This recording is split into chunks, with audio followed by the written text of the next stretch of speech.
don't you do that? I'm not the chair. So, do I need to make a nomination or? No, we already did that, so now you have to say all in favor. All right, so all in favor of Justin being the clerk? Aye. Aye. Perfect. And I would like to say, before we go too much further, that we do have the town manager expanded our committee from 5 to 7. Justin's our 6th member, so we do have an opening. So if anybody watching or anybody here would like to participate and join, we have that, and just you can either apply online through the town manager's website or the town's website, or you can come to us and we can help you guys figure out how to get it. So, anything else on that? Just a quick question, what's the basis for expanding or changing the committee size? Our complaint of overwork? Stress release on the members so that we always have a quorum. And the quorum now is going to be 4, so it actually makes it a little more difficult. But Marcus is starting a MBA program in December, so he'll have to step out of the committee at that point.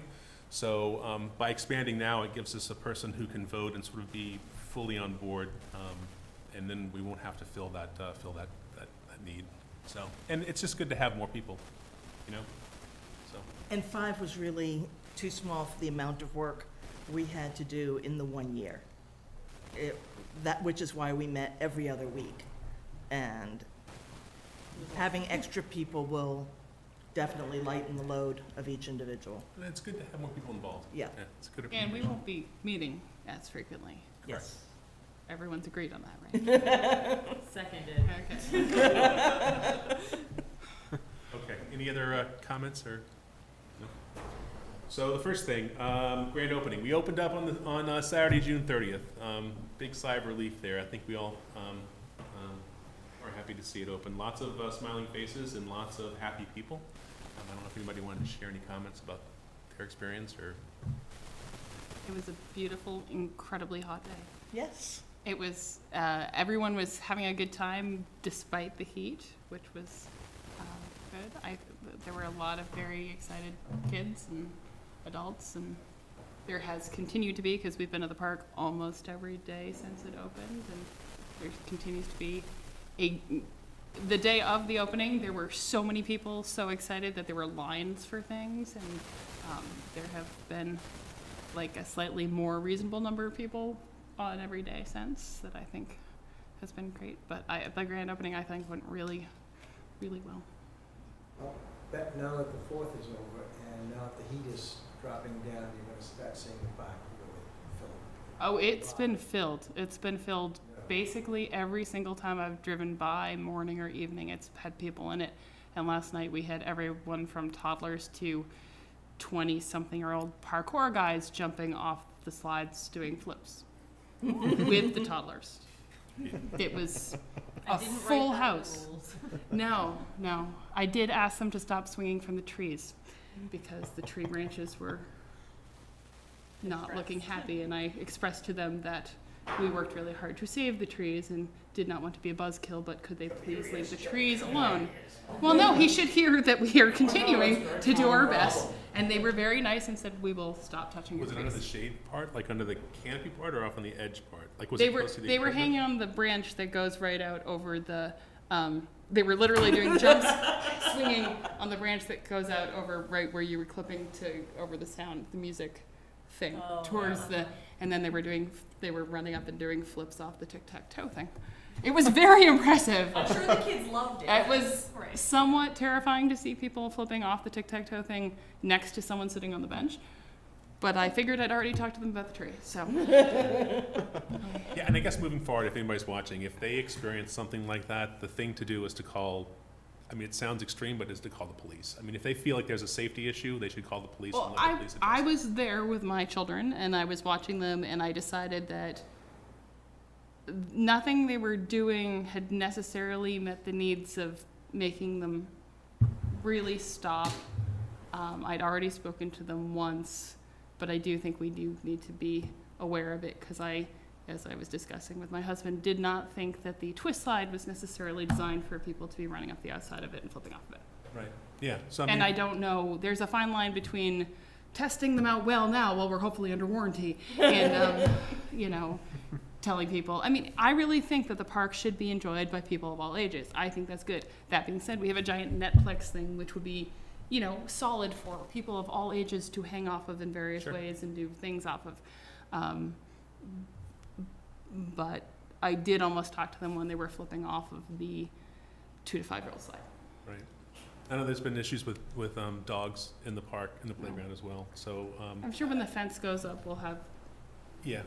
that. It's will gonna be an ongoing thing, but Yeah. I think it's important that people know that it's okay to call the police. The police aren't gonna be like really hard-nosed about correcting, and that's what the sign says to do, and that's what the town's directed us to tell people to do, so. I will also say that the guys who were doing it responded very well to be nicely sure. talking to them. Yeah. So I would say, you know, if you were uncomfortable talking to them, by all means, Yeah. the police can be nice to them. But the guys who I saw were nice enough to respond nicely to my request. I don't think they were trying to do damage. I do think they could have used a little more common sense, but I do think that they responded well to requests for And change. frankly, I think within their mindset, they were in the common sense I'm sure they realm. were. I would argue that common sense means not flipping that close to small children with a 20-year-old body. But like, again, as I said, they were, and I will stop talking about this now, but I was a little shocked. That and the 10-year-old boys having a dance party at the top of the Netflix, standing on one leg doing dances up at the top of the Netflix. I was like, that was not part of my theory of what you were going to be doing. They're doing the backpack kid up there. It was very impressive.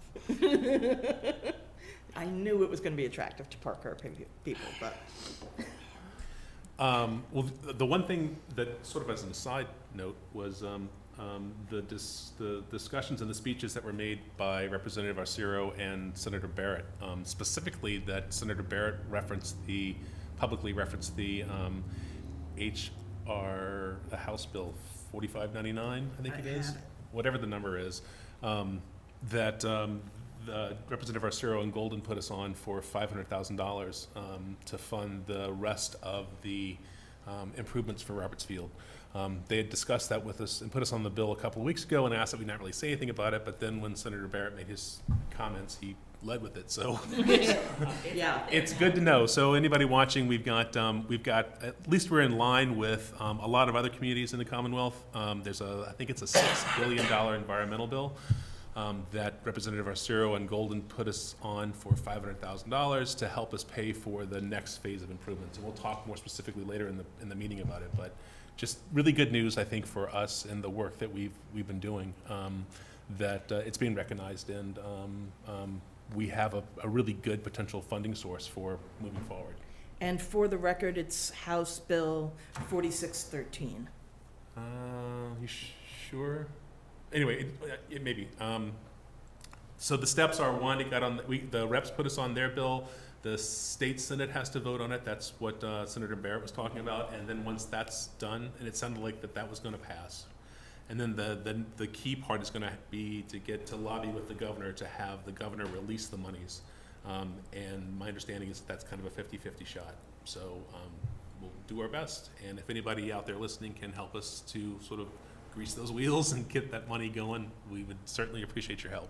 It started as House Bill 4599, and then with amendments was passed by the House as Bill 4613. Great. And Adele's going to be our lead lobbyist on the the effort. So she'll be talking to all those folks, and already has been talking to them about what we can do and provide them with information-wise to make that happen.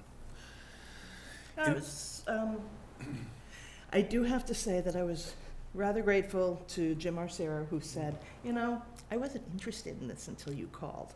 Good. So, Kudos to you. well, I'm just glad they're interested now.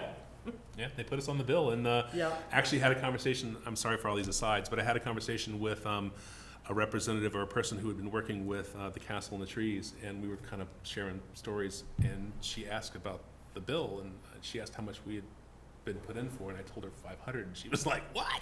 We only got 100." So, sorry. Anyway, any other comments about about the grand opening? Anybody want to share anything? Great. I was sad to miss it. We were sad to miss we you. Yes, loved we the missed you. pictures, so thank you for everybody that sent pictures, because I looked everywhere for them.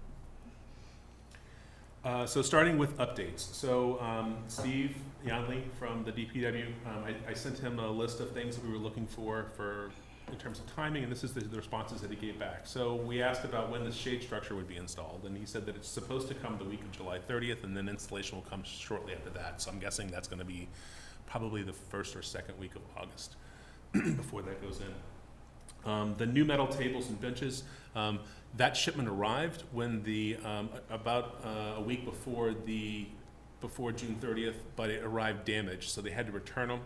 So those new metal tables and benches are coming this week. They're going to install them at the same time that they do the shade structure. The fence, he said, was going to go in after the shade structure. I'm assuming that still means an August installation. As you know, we still have the snow fence up to kind of keep the kids in check for the time being. But that'll probably be August. Jim wants to talk a little bit about an effort to add some water to the trees, one specifically the linden tree. And I asked Steve if we could use water from the DPW, and it sounds like there's at least the opportunity for us to be able to hook in to a pipe there, and we'll let Jim talk about that more specifics in a few minutes. We had talked about there was some shifting of the pathway to the to the inside of the linden tree, and we had talked with the DPW about getting us a cost for adding an additional poured-in-place surface to add to sort of help us with the accessibility that we lost from that shift in the pathway, that's what this, we had asked for the poured-in-place cost and installation date, and Steve said he's working on a price, so we don't have anything there yet. Was there any discussion along the lines of that as to the origin of the shift? The origin of the shift, you mean? The reason that the things were located such that they ended up having to do the shift in terms of who ends up paying the price for the extra poured-in-place? No. I asked just the updates. None of that stuff's been discussed. I mean, it was my understanding is that it was moved because there wasn't enough room between the tree protection zone and the fall safe zone of some of the pieces of equipment that were there. So it was Right. shifted. It was shifted to the But outside. that should have been figured out in the design portion. That And part I of it thought hasn't it been was talked about. figured out in the design portion. And it's a fiduciary duty of the committee to make sure that it is talked about. Okay. Does somebody want to take that? We talked about that last time, about somebody taking that on and doing that. So I didn't know whether, I thought, Adele, that you said something about talking to Steve about the contract, or? I let it slip after he wasn't at the park when we were. What time is the meeting with O'Brien? And 10 o'clock tomorrow morning. 10 o'clock tomorrow morning, okay. So, And the new if you'll Steve help will me be create there.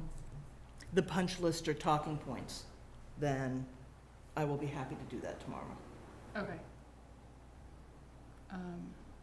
Just along the lines of the poured-in-place, I emailed Steve earlier today about the rubber mats that were supposed to have gone under the swings and at the base of all the slides, asking if Where there were was any, when those were likely to come in. He said, "Oh, those are probably here. I'll look for them." I actually saw Steve Callahan. I was gonna ask real quick, which Steve, Oh. now I have to clarify. I emailed Steve Youngley. Okay. And then I saw Steve Callahan at Okay. the playground yesterday, I think it was, and I think he either said that they were here or that they were coming this week, and that he was going to install them. And he had ordered like a dozen of them, I think he said. And Yeah, I asked mean, him there's a where. number of places for them to go, but it's getting really rutted out already underneath the swings. So, And he also said that he had been going. He has been to the park playground twice this week, and is planning on continuing to go at least twice a week to rake out stuff. So okay. I don't know if now's a good time to mention this, but as long as we're talking about raking out stuff, again, maybe we should talk about this later, but the one sort of safety concern that was brought to my attention yesterday when I was at the park was one kid had skidded. There's a lot of sand that's getting onto the pathway, which is making the pathway really slippery between the swings and the sandbox. and they'd skidded and scraped themselves up pretty bad. So I don't know whether it's possible. I mean, most sandboxes have seating around them. Most sandboxes have some level, and it's kind of cool that it's open and accessible from all angles, but I'm kind of thinking that maybe we should put something on at least the barrier between where the sandbox and the path that goes by the swings is, because that's probably your high-speed run area, not so much the area next to the shade structure, which already has the, extra cutout for where the handicap digger is. But if we could put something on at least that long side to try to keep the sand in, because it is making it kind of just like a Yeah. area. Like the black plastic stuff they use? Is that what you have in mind? No, I don't know what's available. I Like assume the stuff they use, that they've used for around the edging of right. It's going to EWF. need to be higher than that black plastic. The black plastic stuff is not keeping stuff in on the other side so much either. It's going to have to be, in my estimation, and I don't know what possibly might be available, but we might want to consider seeing if there's something that can make a little seating wall. Because, I mean, most sandboxes do have like a little edge where kids sit or whatever. But mostly, if we can make it a seating thing, or at the very least, it's going to have to be something that's not a trip hazard, but is also high enough to actually keep the sand in. So I think that's going to need to be a discussion with DPW, and maybe we can bring it up with Megan tomorrow and see if she has any recommendations. Right. Because I don't know what's available, but I do know that as it is, A, we're causing a danger, and B, we're also just losing an immense amount of sand off, Right. every day off the side. So And normally sandboxes are not filled quite as high as ours. Hmm. So, Maybe just lowering the level yeah. might solve some of it. That almost? Not quite. yeah, I mean, Lower? something along those lines. The thing is, our sandbox is weird because it's not a box. It's like It's a sandy cement. digging area. It's basically like a beach with no water. I mean, it's basically 2 cement pathways and then grass, but instead of the grass abutting it, it's the rubber wall or Yeah. plastic wall. So I think it's something we should definitely talk to Megan about Yeah, tomorrow. I think it's a great idea. because Let's see if she maybe has any ideas. It's causing a problem. So Okay. Let's see. So I don't have a cost for the engraved brick pathway or installation yet, and we'll talk a little bit more about that in a second. Bike racks. So I've noticed that a lot of people are riding their bikes up to the entryway and just kind of leaning it up against it. So I asked Steve if they had anything in house that we could use, and that's the photograph in the lower corner is actually what they have up at the top, and they have one of those. Do you guys think that would fit our needs? To put that maybe on the upper side, outer side. I mean, the Of the parking covered side. bridge. The parking side of the bridge. No, on the other side, so it's not really visible from the street, maybe. Or maybe it's better to have it visible I think from the it's street. better to have it. I think if it's visible, people will know they can walk their bikes over to Okay, it and lock so it up. yes. I think visually it would be prettier if it wasn't, but I think technically, it's not going to get used if people don't know that Okay. it's. So do you think, do you like the look of that and the functionality of that, those just 2 bent bars, and would you want those placed on the street side of the new entryway in that corner in there? I Yeah. think that's fine with me. They don't take up a lot of visual space, and And they have them in house, so we can Yeah. probably do it sooner rather than later Yeah. and not have to order anything. But if you don't like it, I'm sorry, go ahead. Sorry. Given your experience of the park, yes. will that serve the needs of the number of people riding their bikes over in terms of quantity? I think there's ones up at the parking lot, and then there's those, and if we see them overflowing, I have not personally been there at a time when a lot of bikes are there, but maybe it's just the times that I'm there. Okay. So far, I've only seen 2 bikes, Okay. and that should do 4. Yeah. Yeah. And then there's At also least. one that's already there that's under the apple tree that's just overgrown with bittersweet that just needs to be cleared out. But it's just not close to the thing, so I don't know if people are going to want to use it. It was kind of there for the original entry. Oh. Yeah. So there's 3. So. Yeah, And there'll be the fence once it's in place. Yeah. good point. So do you That's want to good. go ahead? You guys want to go ahead and Yeah, it's Move forward with those. available. We should just do yeah, it. just Dumb question, how do those actually work? Do they hold, you put like a tire through the? You just lean your bike up against it and lock it to it. And you, And You then the can bikes chain lean it if you against want. each other at that point, if you got. well, You just put one on either side of the thing, or however you. So this is the post, one bike leans here, one bike leans here. You can choose to chain them. And if this is the other post, you can think like one bike leans here, so there might be two in the middle. And frankly, if it's kids' bikes, A lot of times people aren't locking them. people aren't. I mean, you could stick a kid's bike in between them. Yeah. But, There's different ways. yeah.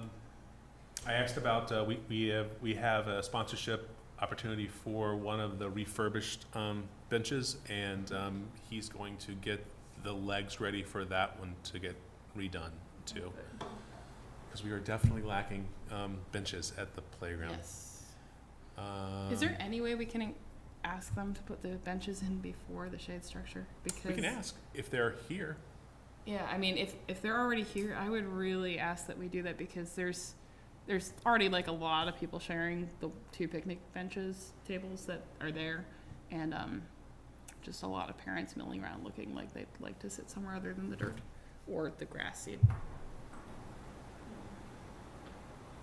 That was one of my suggestions. I wondered about, I know it's gonna be hard to grow grass. And some of the signs had fallen off, please stay off the grass, the amount of parents and kids on there. Should we ask them about putting up some of that orange fence, or like do one area? Maybe they don't have to block off but like, let's get this one going, block it off with some orange fence. We can. I mean, honestly, my understanding is that they're not really that optimistic that grass is going to really grow in the areas that they've already seeded. I hear that basically it was somewhere between I don't know, Hail Mary is the right word, but somewhere between a Hail Mary and at least we have something greenish there It was kind of a for the paint time job. being. Yeah, the first time it looked like they just put mulch with no seed. And Okay. the second time, it looked like they put a little bit of seed, but that was about it. I mean, the knives thing is it made, at least particularly for the grand opening, it made it not quite a dust bowl that I think it otherwise would have been, because the area that wasn't sprayed at all was really kicking up just dirt. And so that at least packed stuff down some. They're probably gonna have to, if they're smart, they wait until about August or early September before they really try to get something going. Right. I Oh, mean, there's okay. been, there's I don't know no, anything about growing grass. Look at my yard, that will tell you. there's basically been no moisture. Oh, sorry. Oh, Go, that's go, go, okay. go. That's hydro seed there, right? Yeah, Yeah. that's what they tried to do. So. No, I think with the hydro seed, you gotta water it like nonstop. Right. From what, yeah, because I Ideally. had that at my house. We just had to water it like, for 2 weeks, and then it came eventually. But like, Right. Yeah. it's either hit or miss. Yeah, And we don't have irrigation set up there. Yeah. We won't for until the rest Yeah, of it's all the- hoses, right? If that. Yeah, well, I think it's pretty much nothing until the rest of Robert's Field plan gets implemented, and then that part of that is getting Gotcha. irrigation to the fields and everything, so we can get hooked up then, but it's gonna be, Okay, well, that's But when fine. we do have Just irrigation, figure it out. I think that's a great idea to segregate it off so that it gets a chance to grow. Like one area at a time, even, Right. I don't know. Yeah, that'd be Yeah. good. Yeah. So, okay, it was just a thought. Excuse me. Yes. Just recall Terry's conversation about what New York City uses in the parks, is that clover-based ground cover, Right. which I'm sure if New York City deems it appropriate for parks and the amount of traffic they get, it may be better than grass in the long term, which requires a lot of maintenance and water. Correct. That's something the committee probably should look, just to investigate it to see if it's worthwhile. Yeah. I As think we I asked Steve to recall- look at that, didn't we? Yes, but as I recall, that clover comes up looking like grass. Yeah, I think it's a micro And- clover. What was put down is something called playground mix, so they may already have done that. He didn't use the clover, because I did ask Steve about using the clover mix in this first round of stuff, and he ended up spraying, I think it was just some sort of a roadside grass mix Oh. that parks use. It was kind of a Okay. thing, but he was open to the idea of, once we get the irrigation system in, of using that, because it sounded like a good solution. That's a great idea. I think the only concern with that stuff is it had to be very regularly cut, Mowed. or it grew into actual Clover. clover, which would attract bees. But I would And I would rabbits. prefer actual clover. I mean, Yeah. I'm not like, Well, and there's Just sedge and grass, stuff that's personally. growing there now, so I mean, If there'll you see our there'll be yard, it's something mostly green in the ground soon, so we'll see what kind of grows there. I asked him for an updated budget for all the things that we'll have projections for at the end, and he didn't have anything there. So, any questions on any of those updates we haven't talked about from him? Can I raise one question? Yes. It's a little off subject, but on the engraved bricks, are they truly engraved? They looked surface printed. They're laser blasted. I can So dig it's a up the deep, so thing. it's a deep, there is a cut into it. They are lifetime guaranteed by the company, and meaning like Okay. in 100 years, if the Yeah. brick is not in 10 pieces, but it doesn't look good, they'll redo them all. I did a lot of research on this because I actually got the question. So Yes, I got that question too from people, like, it doesn't look engraved. Well, there's two types of I'm gonna hold them to that. yeah. There's two types of engravings. There's the sandblasting engraving, and then an overfill of a black epoxy, and then there's this new laser engraved thing. And what you actually see on this thing is burnt brick that's been crystallized and turned into that black stuff. And there's been studies done that the laser engraved stuff lasts longer than the sandblasted with the epoxy fill. After 10 years, the epoxy fill wears out, and you're left with just the cavity. With this stuff stays true. So you can do your pressure washing the way you've done and not have. Yes. Right, but I was under the understanding, I thought it was sandblasted and epoxy filled too. But then I found out differently, and then did some research on it, but it's supposed to be a better technique, so. Engraved bricks. So the bricks got installed, that's the good news. We've had some issues with broken faces.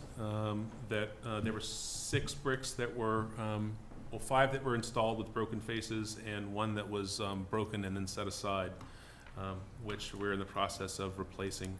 There's also been a number of people that have not been able to find their bricks that we've been able to locate. Most of them. There's 2 in particular that we haven't been able to locate. So we need to come up with a plan on how we are going to sort of conduct some sort of an inventory to make sure that we got what we ordered, because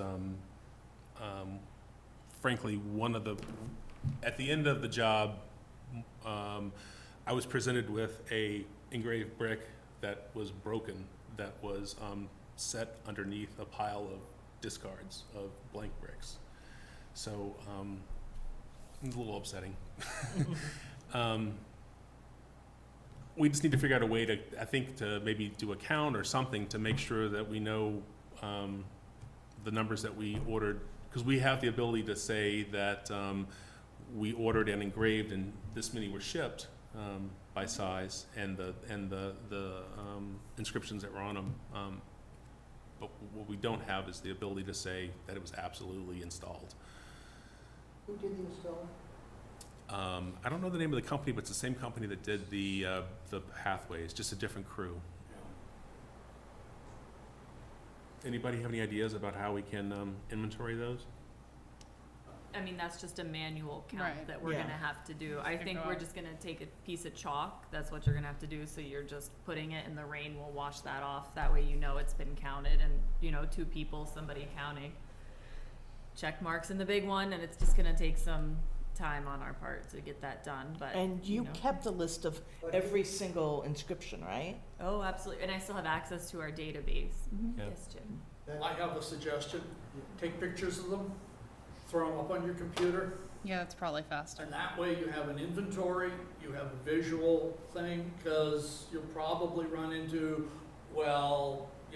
you've got to show that we didn't put it in. Well, how can you do that? Here's your pictures, you find it. I think you've got it exactly right, And we'll each have, picture you'll have just a record. half a dozen bricks, and then you bring them up, and then in your database, is it a true database? Do you have some means of checking off? Yeah, I do. Do you have some means of checking each one off and saying? Yeah, we have a spreadsheet that has all the inscriptions. Yeah, it's just under 800 bricks, so, that's, We just split it up between people, and we can Yeah. each take a picture and say, this lot is yours, and yeah, we can Yeah, I figure I it don't out. think it would be that hard, I could take a shot, just running through there, just grabbing the pictures and. Can we turn that into a PDF and then convert the text on the bricks to actual text? It's Possibly, gonna have to be a GIF, won't it? possibly. I have very little experience, with text recognition software. OCR, the optical, what is it, optical capture, whatever, is, Optical OCR, character yeah. recognition. yeah, that one. It's gonna end up like turning It's- the into Yeah, B it's or gonna something. be a hit or Sketchy, miss. I mean, we could try to do it if we think that's gonna be faster, but I think ultimately it's just gonna take human. I don't think it's gonna be that, I think it'll be one of the more zen type things to just kind of go through. I like the idea of doing the pictures, cause then you can just sit at your computer screen and check it off and not have to like stand up. Yeah, Yeah. I shot the Yeah, original you guys are set. computer people. I would way rather stand there by hand. That's but what we've been just doing, me. right, Yeah. yeah. Yeah. But I shot the original set on an overcast day, and they came out very readable. Oh yeah, they're very readable. Yeah, Well, if you do it in sunlight, then at least with my camera, Yeah. I have problems. How long ago did you do that? God, it was after he pressure washed them, so. Oh, never When they mind were then. cleaned. cause you still can't find Okay, yours. well, I think Mine that is that's gone. something that the Friends of Robertsfield, since we held the fundraiser for the bricks, will figure out and set up that, we'll conduct our inventory, but it's 800 bricks and it's gonna take a little bit of time and we'll get it done. Can we get it done like within the next 3 weeks? I think within 3 weeks is reasonable. Okay, is that too long of a time period, or we think, can we do it in shorter? What do you, I mean, you guys are volunteering to take photographs, so, Yeah, you know, If we finish faster, great, but I'm not gonna. is the database organized or indexed or sequenced in some fashion? Is it truly? there are columns for each line of the brick. So you could probably match the first line to find the bricks. That's kind of what I've been doing by I honestly remember, I know this is a little bit sad too, like, cause I checked every single brick for, profanity or gross errors. So sadly, I have a pretty good recall on it. It would probably just be faster for me to do it and I remember the people, I could tell you almost everybody that sent me an email about it. I mean, some emails went other places, but I'm just saying because of that. So Now it's- I didn't catch people's typos where like, it was supposed to be 3 lines of text, but only one. There's no way for me to have known that, as long as it said something nice that made sense, I went with it. But, And that Yeah. also means it's not organized in any way other than first in, first on the database. And it's not like the walkway itself is organized in any fashion. yes, Other they're than all, what palette they happen to exactly. pull off of when they So made it. how easy would it be for you if you had a picture in some form and it showed an image of a brick for you to yeah, I find could do and that be- pretty quickly because I can remember almost everybody who sent, like, I was like, oh, I see that message and I know who wrote that brick because I thought that was a cool message or something, for not all 800, but a pretty fair amount of them. 'Cause I only recall useless information. Well, This brick intentionally left I'll take a blank, shot, the see other if- I'll brick, take a you shot, know. see what I can capture. Yeah, I mean, if I had photos, I'm pretty hopeful that I could do that, kind of quickly. Either photos or literally a scrollable video that you can, you could just, Yeah. and you don't play it in real time, but you basically. And I'm just not a tech person, so for me, I'm gonna print everything out and I'm gonna put a check mark. That's how I operate. So probably pictures, not a video. Well, no, I'm saying like his pictures. I'll have my little, spreadsheet of his Elizabeth Broborough's pic there. Yes, check. Yeah, no, he was just talking about giving you a scrolling video, which you Yeah, wouldn't and be able that print I can out. do too. So I you, don't know which would be easier to do, I haven't played. Yeah, whatever's easier for you doesn't. so you're saying you're gonna inventory all 741 bricks? I think so. I think it might sadly be faster than splitting it up, only because I remember if I can get photos, that is definitely better than standing there. But otherwise, I will stand there. But if we think we need photos anyways, to potentially talk to the installer. Yeah, we could divvy it up. I mean, if there's gonna be photos, because we could all take a piece of of Barry's photos and compare Yeah, them. we can see. If it's too burdensome for you to do all of it. Yeah, we can see. will you let, I will let you guys know. Yeah, if you want to take a first stab at it, and if you go, yeah, I really don't I've want to done keep doing. 500, you guys. Yeah, you guys can, I will can do happily that. take over Okay, doing yeah, that's some great. number. okay, and, I guess the most pressing, I have two that I can't find. Right. And neither could I. And it's I also hard. It looked- took me forever to find our family's brick. I had to go back a second day, and Right. I just walked by it. Right. Yeah, So- I've looked several times. I helped one family who couldn't find theirs and had looked 3 times. I helped them find theirs, but I also looked for the 2 that Bill can't find, and I couldn't find them either. I'll be there tomorrow, so I'll look for those 2 tomorrow And just- specifically. What's the cost of Anecdotally- brick printing? Is it a big cost to print a handful of bricks? It's, with the shipping cost is gonna vary based on how many we get shipped at one time, but it's roughly $50 for a 4x8. So it ends up being a wash if we have to, We only made less than $30 on each brick. You know, but the thing here is that's the contractor's responsibility. correct. This should come out of their nickel, not yours. Oh, definitely. Correct. We need to go after them for You know, and the actually, re- if you give funds. them the pictures, let them do it. They're getting paid for it. It's a good point, I just won't get done. You know what I mean? And I don't Yeah, wanna be, I think I don't want it 2 we should years from probably now. go out back to them and say, we need to be, made whole for this, but I don't think we should expect them to sort out the, Yeah, I Brick mean, I don't inventory. do brick installs. I can understand you break 1 or 2, like they're fragile, it's part of the game. I'm saying like 1 or 2, lots or have missing bricks, or have a poor quality of installation or something. or Like they've those broken are separate shipping. issues. Or, yeah, things might have broken in shipping, But you point that out, you don't Right. take the broken brick and throw it in a pile. I Yeah. agree. that's a my problem. biggest concern Yeah, about it that's is a problem. things those- break, whatever, but you let people Those know, bricks hey, are you Yeah. lost. They are. They're, And it's all, You know, honestly, it it's all the. took somebody was using a brick, I think, for something that shouldn't have been done. The only ones that I've seen that are damaged are the 4x8s, and they're all damaged on like corners where I watched them beating them into place. So I'm do you do it thinking, with a rubber mallet? yeah, but still, I mean, if one edge gets locked up and you hit it a certain way, it's gonna, you know what I mean? It's kicking up pieces. So Sure, Anyway. I understand. Yeah. it's fixable, and I just want to make sure that everyone knows that we're doing the best we can. We understand that there's issues with it. 97% of the bricks that were installed right. And it's unfortunate that we don't have confidence to know that everything was put in place, but we're gonna find out. Or that everything was shipped, that maybe Right. those 2 bricks were not shipped. No, they did ship. So on our database, we have, every brick has a designation of being engraved Okay. and then And then- being shipped. So on Okay. that end, we're comfortable that it was done. Okay. It's on the installation part that we're not. And the Okay. fact that we found the broken brick in the pile of discards Okay. kind of hurts our belief in the fact that it was done properly. Right. Regardless, we'll make it right. Do our due diligence. Yeah, exactly. so we're on it. gonna make I just want people to understand that we're trying our best, and Yeah. we'll get it fixed, and we'll make everybody whole.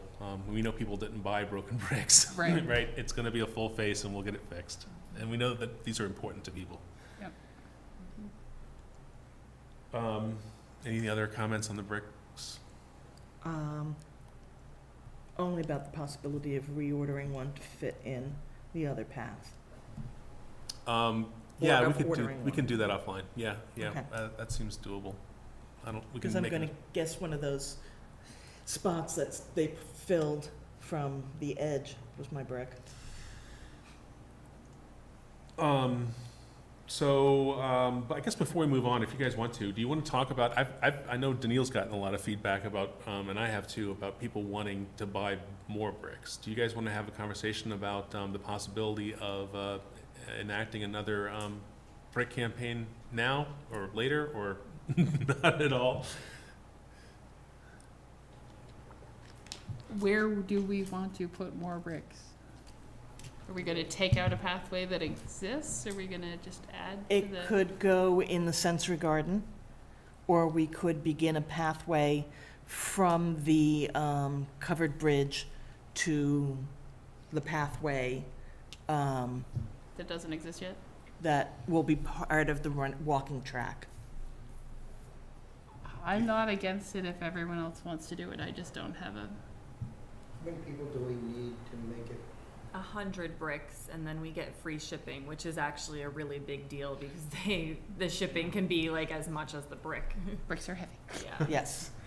So, We have to sell 100 to make it worthwhile. but I know of at least 5 people that came after the deadline. I mean, after the third hard deadline, and there's nothing I could do. So, I mean, I could say if those people went, there was 5. And we've had If we another 5 added these online, right? broken. No, people can't add online. No, we've had another 4 people mention online. Oh, that Is it people still have possible? mentioned online, yes. What would be nice is if the website allowed people to go in and put in a request to buy another brick and indicate the size and all that, Mhm. but it didn't make a commitment. So in other words, you build up the tally to see, and then you basically let them know, we will need a certain number of people to do this before we can go forward, but at least you'd know from the community how many people would be interested. I can do it, and I can have it all by checks, so people could just mail it. There wouldn't be the option to online order. And then I can easily say, once I receive 100 orders, I will put it in, but. No, wouldn't even put your name. I would say the committee is considering putting more bricks in what will be the sensory garden. Please, if you're interested in a brick, put your name on this list. If we have a sufficient number of people interested, and we should make it double what we need to make sure that even if people pull out, we will still have our minimum. And if we get 200 families interested, then we'll figure out how we'll do the orders or whatever. You don't want to be sitting on 100 or 200 checks. I would prefer not to, Well, but we the have a point is, safe. And then if that backs out, then what Yeah. are you gonna do? Send the checks back? You've got an administrative nightmare. Yeah, well, Yeah. I already have a bit of one, so. She's used to You living in go an big or you administrative go brick home. nightmare. I do think there are a lot of people that would be interested, whether or not we could get 100. I think maybe it's something that we can't open on the brick website, but we can post on our Facebook page and see if we can post it around town, and people can email the brick address specifically. Yeah. So if if you're interested, please email, and then I can easily hit, I can file them away, reply to them all and say it is open, and open it to town, if you guys wanna do that, I think we could do that. We could put a bar chart thing on the website and say, this is how many bricks people have requested. If we get to X amount, we will do another brick buy. So people have some running understanding of what's going on with it. And then you won't get harassed. Hey, do we have enough? Do we, blah, blah, blah. And that way people will know that if they really want it, they're going to have to hustle up another 50 people or whatever to go. I'm not sure we need to double it. Okay. I would say maybe 25%, 50% more. But I wouldn't say you need 100% on top. I mean, You don't really need to make that determination now. We See just how many need to people gauge see how many interest. people you've got, and if the numbers grow, at some point you can say, well, look, we've got 50% more, let's go with it. It's not like we have to put something in concrete here, no. I'm not a big fan of the idea of putting it in the natural play area. I don't think it fits, and that's just my opinion. I could be overruled, obviously. It hasn't been part of what we've discussed. I mean, if there was something more natural that we could do, I could see maybe that, but it's just not part of the narrative that I have in my head with that. But we did talk about pathways within it, Yeah. that cobblestone or, the decking or other things that were sensory. Well, these bricks are sensory too. But they may go against the kind of plan. Yeah, it just doesn't fit in my narrative, but that doesn't mean that my narrative's the right narrative. I'm just saying. it doesn't fit with this sort of natural stone earthscapes kind of design that we've been talking about, having it kind of blend with nature. I kind of agree that I'm aesthetically not thrilled with the idea of it being in the natural play area. But that's a brick But that's- cross later, right? Well, I'm just thinking, I agree with the whole, it doesn't fit with the natural play area, but is it because it isn't aesthetically exactly what we want? Should we deny 125 people the opportunity to buy No, the brick? I think we should find somewhere else to put them. Okay, I don't know where else. I think that it wouldn't be the most horrible thing. We're gonna need to connect the bridge to what the walkway is, right? We're gonna be going with putting the walkway around Oh, the right, the whole big one. of Roberts Field, and I don't think that's the worst idea. I think it's just then it's just a continuation. Another 100 bricks was probably not too far off size-wise from what distance I think we'll probably need. Not really clear on that, but Okay, so we don't need to decide where the bricks will go now. We just need to decide if we think we'd like to open it up, gauge interest, like, we gonna do a second round? One thing that we haven't talked about is there's the possibility that we could pull blank bricks and fill with engraved. So That's, we had. Well, that's like a doable thing? It's doable, but it's gonna be, it could potentially be more costly than the first installation, and it could damage more bricks. So there's those two negatives, but at least it would fit within the existing pathway. And I think probably that be easier if we only do 4x8s, right? yes, and I also, the DPW could do it in the winter, so we might be able to make that work. We wouldn't be able, if we got hammered with orders, 750 orders, we couldn't fit them all in there. Maybe we could, but if we did 500, we could probably pull 500 blanks and put 500 engraved in. And I think that we could charge more than we charged the first round for the added opportunity. Or you charge them shipping. Well, the shipping will be We're free. gonna get 100, yeah. But if you want to go ahead with it without getting your 100, you just, okay, we'll get you your brick, but you're gonna have to pay shipping. Yeah, then you have like all these single bricks and where to put them, and you don't really know how When many do you or get when them it, in, when or- when it ends. I think it really has to have a defined start and No, end. I'm just saying if you got less than 100, not somebody wants one brick, but if you had less than 100, that would be one way to go ahead with the project. Yeah. And just, hey, you missed the last time, we're trying to accommodate you, but it's gonna cost more. If in 6 months we had 25 really committed people, I would go with that. If we say, hey, there's only 25 of you, if you really want this, if you pay for shipping, we're happy to make this work. We can't pay extra money out of the cost of the playground, then We can't it's, lose money. we can't because lose you money want a on brick. it. That's not Right. philanthropic Yeah, at all. exactly. If you So don't charge them thank you. shipping directly, you could just say, this is the cost that we have. It's a cost, and Here are all the parameters, and the number of people, and blah, blah, blah, this is what we have to charge you, and that becomes $75, the first, I mentioned earlier that we found a scrapbook of the 1995 playground, and they had their brick sale, the original playground thing, and they charged by the line. So their cost actually ended up being closer to $100 for a 4x8. So we actually ended up charging less than those guys did back then. So I think that there's at least in my mind, there's the opportunity to raise the price a little bit for this filler thing if we wanted to do replacing blank ones. How many bricks it did they needs sell? to cover installation too. Yeah. Whatever we charge for the brick. Yeah. Of course.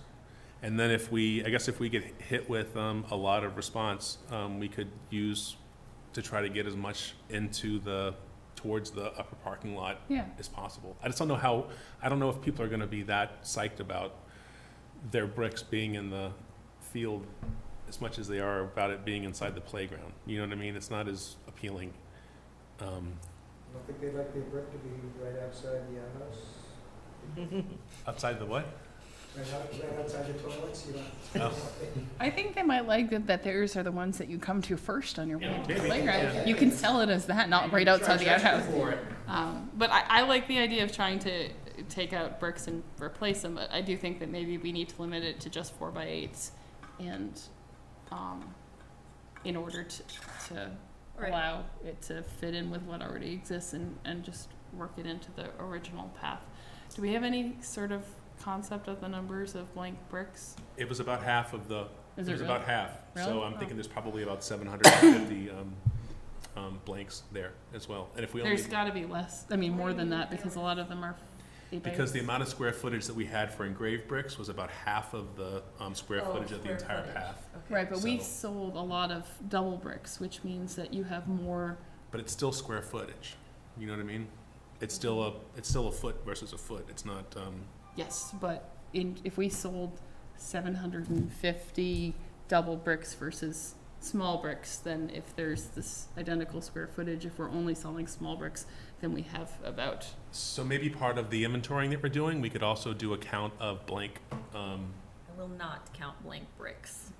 I'm gonna throw that out Yeah. there. Happy to count engraved I will ones. count the blank larger bricks, because I think that's what you're concerned about, making sure. I don't think there are any blank larger bricks. They only have They're all- 4 by 8s. Okay.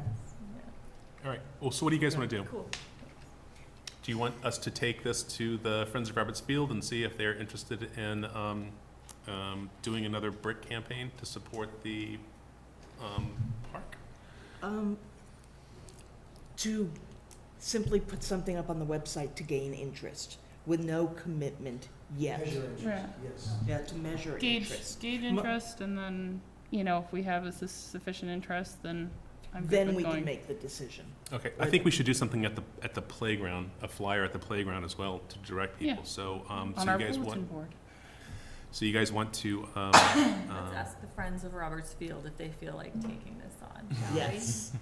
so twofold. Our two next steps are going to be to create some sort of a survey to see to gauge interest. That'll have a playground component and an online component, and then we'll talk with the board to see if they want to manage this. Right.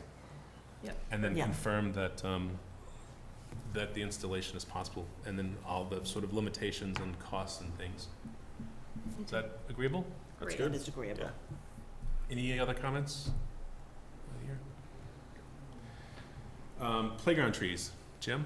Okay, I'm getting concerned, considering the amount of damage that the trees suffered during the construction process.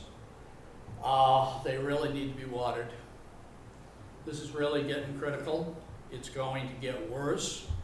I was out there, what was it, yesterday, and looked at them with a little instrument I've got, and they were not wilted yet.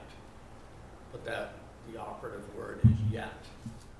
And it's one of those things with trees, you don't want them, particularly those size and age, to get wilted, because then things go bad real quick. They don't recover like petunias or vegetables. Mhm. They wilt, they have some serious problems. Is there a pre-wilting sign? Not, Droopy. I mean, I don't have the is equipment your to do it. concern just based on what you've seen them experience, or is your Yeah, concern based on well- something you see on them currently? I base mine on experience, but I had a little instrument that I used. It was what happens is when the plant starts to wilt, the temperature of the leaf goes up. So by the usual way to do it is use infrared photography. I don't have an infrared camera. But I did have a little instrument to measure temperature. And so I measured the temperature on the leaves, and they were all like in the 80s. You measure the grass that's brown, and it was 100 and 105. So Yeah. right now, they're okay. 2 weeks, 3 weeks from now, I'm not so sure. An ounce of prevention is worth a pound of cure. Yeah, exactly. So don't we already have clearance to draw water from the firehouse to? Well, I think that's the Is issue that we're working on. Was that all tied to this? We could ask. Yeah, I mean, there's no guarantees. There's two options. There's the one option of grabbing water and running a hose from either the DPW garage or the fire station. And I think the way that would work is that you would basically go there, hook up, string a long section of pipe early in the morning before people get there, and hand water around the trees. And it would have to meet the watering restrictions that are currently in place. So it'd have to be on a certain day at a certain time. The fact that it's hand watering, no controller, we should negotiate it. Okay, but it would How have to many be, gallons does it need? 500 a week. So we have to do this. I still have 54 gallons of Poland Spring. No. Well, my envision of it is you do it once a week. Setting the thing up, it's probably gonna be half the problem. Yeah. So you do it once a week, you put an inch of water down, which is right now, and again, there's a bunch of fudge factors, but that's the starting point. Might need more, might need less, but that's a starting point. You said a metal pipe, you can't use a No. hose? I'm thinking Not of getting metal. polyethylene pipe. like It's garden. flexible, it's cheap. Oh, that is I've a worked with garden. it before. I've done a lot of irrigation in my career, Sure, yeah. so I figured just, It's better than garden hose. oh, absolutely. It has better flow characteristics, it's cheaper. So if the DPW can't give us the access to the garage, we can probably get it from the fire station, but we'll have to work with them to. I would prefer it come off of the DPW because we'd have to cross the driveway behind the fire station. Right. And I'm not sure how well the pipe would tolerate having a good-sized truck run over it. It might be fine, it might not, I don't know. But if we tie it into the DPW building there, then there would be no worry about trucks running over it or firemen reporting to work and tripping over. Are you talking about leaving it out there? I'm sorry? How long, are you talking about having it out there like one day and then removing it? Oh, yeah. Okay. Yeah, like when you finish watering, you would roll it up and Oh, then, yeah. Okay. That's what I'm saying. Putting it out and rolling it up is probably gonna be half the fun. I mean, the issue that's gonna create is gonna create a muddy environment for people It's to gonna- sit under, which is a problem since we don't have the benches in place. But again, is it, well, again, you're looking at the survival of those trees. Agreed. Is the town sitting on any rain barrels? I don't know, but we don't have any, there's no, Yeah, the no roofs to DPW sells capture. them. No, it's not the idea of capturing rainwater. It's that they have spigots, Right. so that we could attach drip lines to those spigots, and then fill the rainwater barrels with water from DPW. And that way, we can control where it's going and the drip rate, so that we don't have to worry about so much of it being runoff by watering it once a week.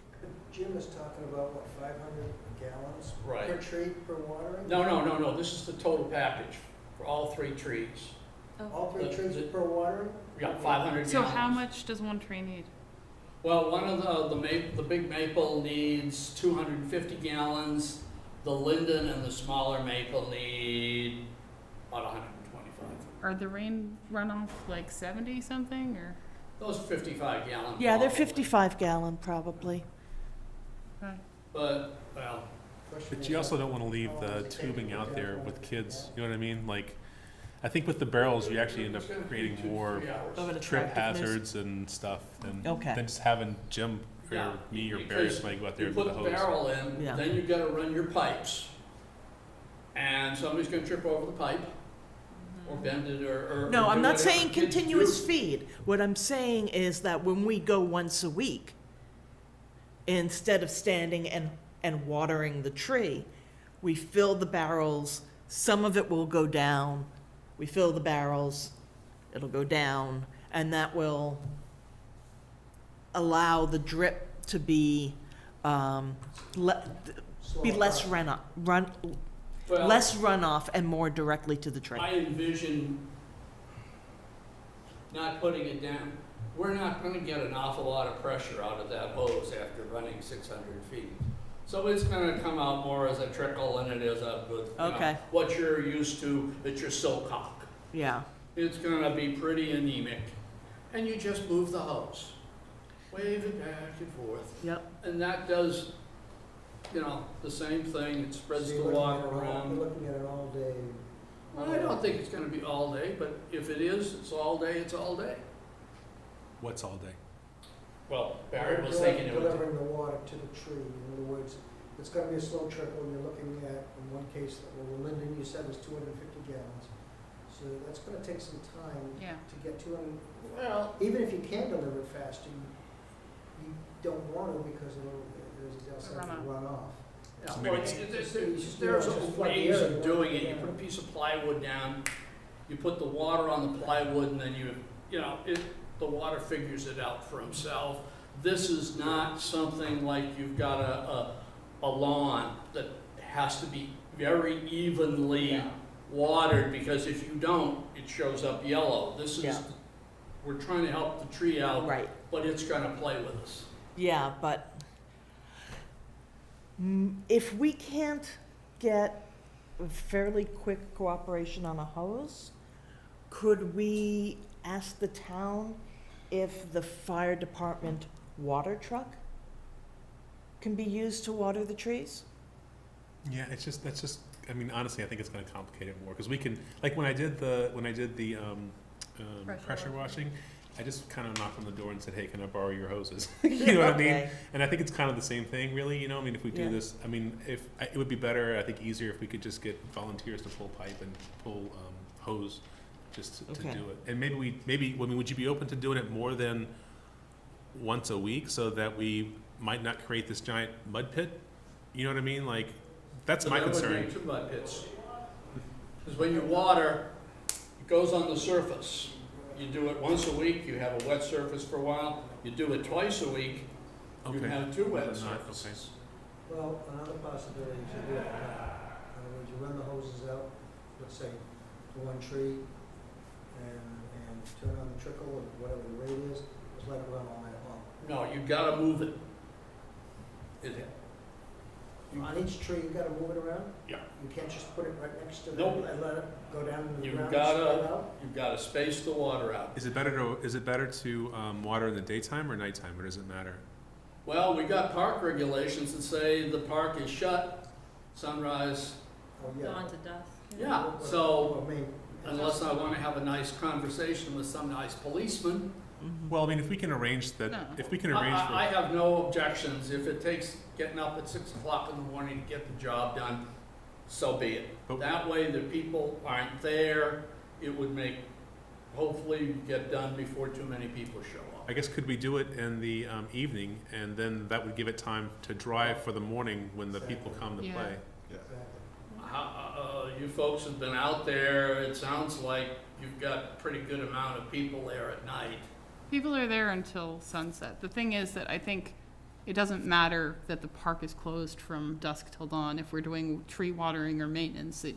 That's not the park is closed, you can't do it. That's the park is closed, that's a good time for maintenance. At Yeah. night, We are put you up a couple pushing- signs that say, hey, mud.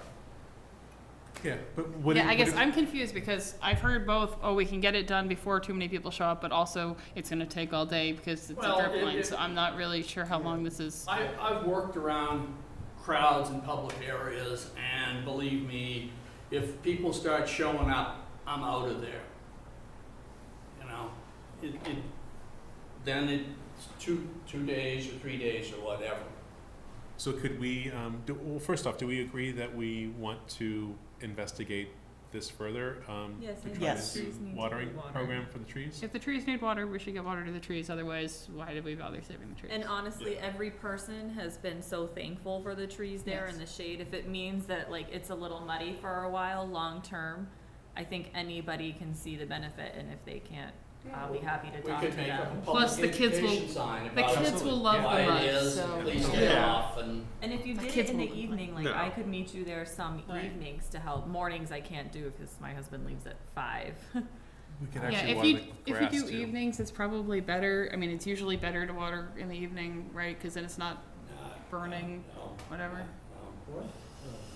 Well, so, how about we will, investigate with the DPW to find some sort of an optimal time to water, find the access to the water, and, try to move forward. Does that seem like Yeah. a good plan with that? That's Jim, good. are you good with that? And we can work with Yeah, them about I would timing? say if you're gonna do it, it has to be done within the week. I'll take that charge. Okay. What about getting the hose We talked about this cheap stuff Okay. Well, let's work through that offline. We can Yeah. work through the details on Yeah. that offline, I think. Okay. Once we know kind of when and where and who's gonna be doing what. $25 a 100 foot. Okay, Throw some fittings in and it's, all right, so I'll Okay. start working on that tomorrow. all right, you tell me to go, I'll go get the material, so We'll figure out a way to make it Yeah. work. And you guys agree with all that? Yep, Yes. absolutely. Okay. Yep. Any other comments or questions on the updates?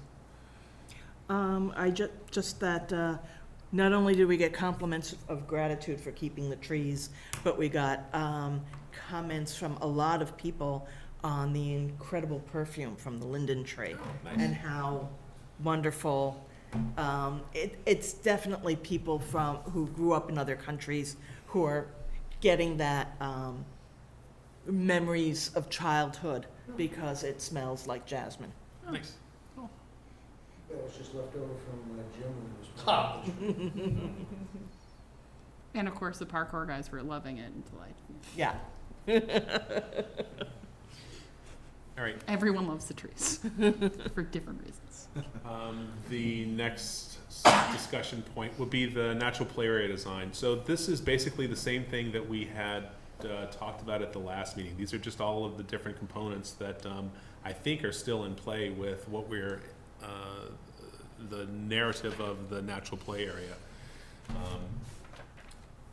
The climbing rocks, the sort of offset shaped garden bed, stone wall garden bed, some sort of, I guess I don't know if hardscape is the word. It's stone dust type pathways and maybe bluestone type pathways.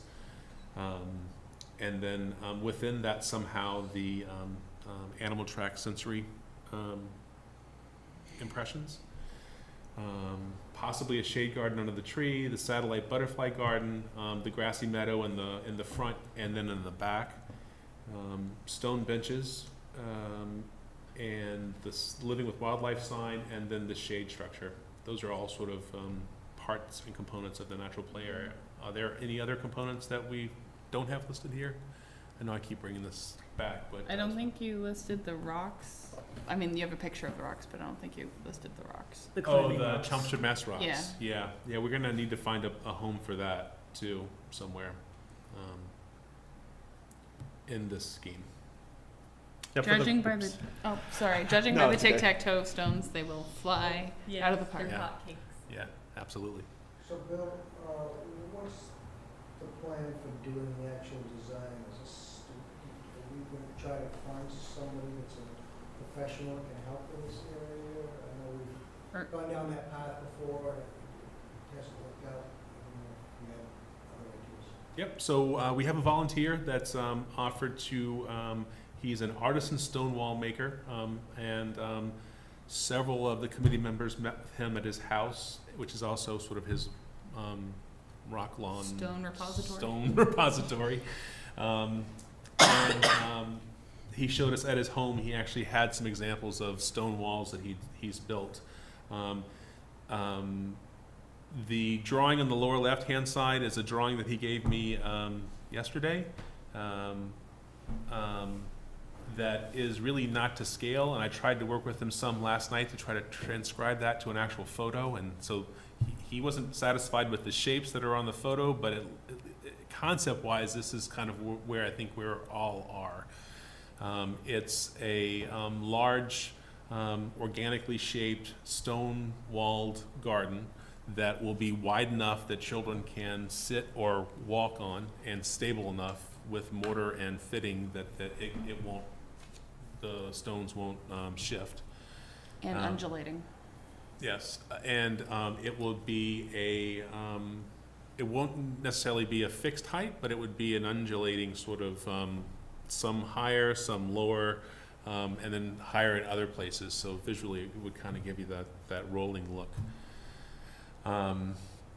There would be a stone dust pathway that would connect the sort of the hillside climbing side to the garden bed, to the shade structure, to the main 5 to 12-year-old area. Again, these pathways are it's just concept. He wasn't fully on board with the shapes and stuff yet, and this is what we need to give him some more direction on. Who did the drawing on the picture? The photo on the right, that was on me, on What do Photoshop. you, oh, just Photoshop? Yeah. Okay. So the questions he has are, I don't think has in his mind how the stone dust path is going to connect to the shade structure. Did you Right. have a chance to connect with him on that? I didn't end up connecting with him. I talked to Marcus last night at the park. We ran into each other. We currently go with our kids at the same time in the evening. So we keep running into each other, and we were talking about how we still really, because the discussion had been when Marcus and Bill and I had been at the guy's house and at the previous meeting, which I think was Marcus and you and me. I don't know.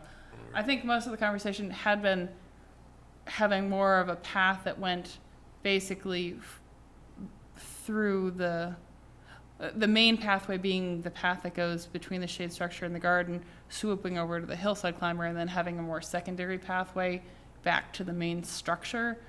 Yes. Whereas, and that's what we talked to him about, where the main pathway would be the not the crushed stone, what is this, stone dust, I guess, I think is what he called it. The stone dust would be the pathway that would go between the shade structure and the garden and swoop over to the hillside climber, and then having something like bluestone embedded in grass across from that path over towards the main structure, because if you didn't put a pathway that direction, then kids would probably run a pathway through the grass anyway, so you need some sort of pathway. So we'd been discussing having that as a secondary-ish pathway. So I was a little surprised to see the drawing came back with the main pathway being more connecting the main structure to the hillside climber and totally bypassing the shade structure.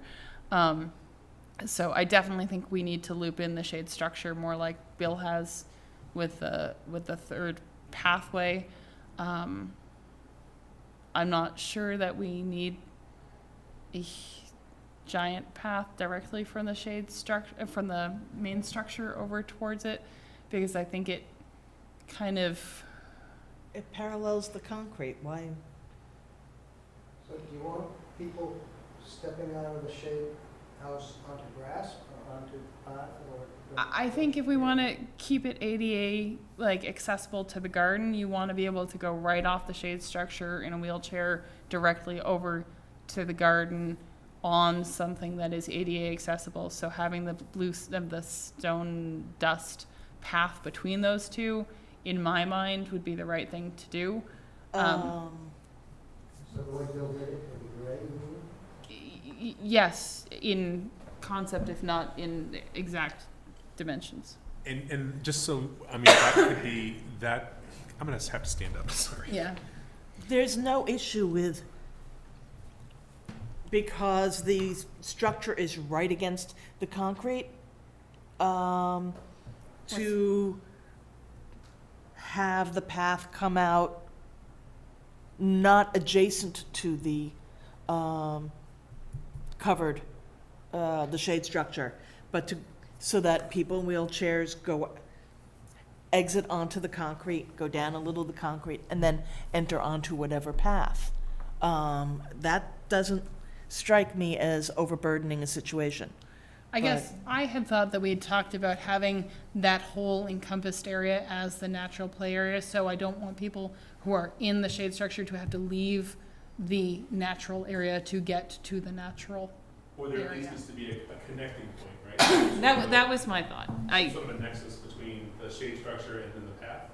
Yeah, I mean, if other people disagree, by all means, if everyone else doesn't, I just thought we had wanted it to be, if you're in the natural play area, you should be able to access, if you're on one ADA accessible thing in the natural play area, you should probably be able to access from that within the natural play area, the other ADA And I just accessible want to thing. clarify a couple of things too, in that we had originally said that the picnic tables were gonna be oriented this way, but in actuality, they're gonna be oriented this way. So there'll be two 8-foot tables going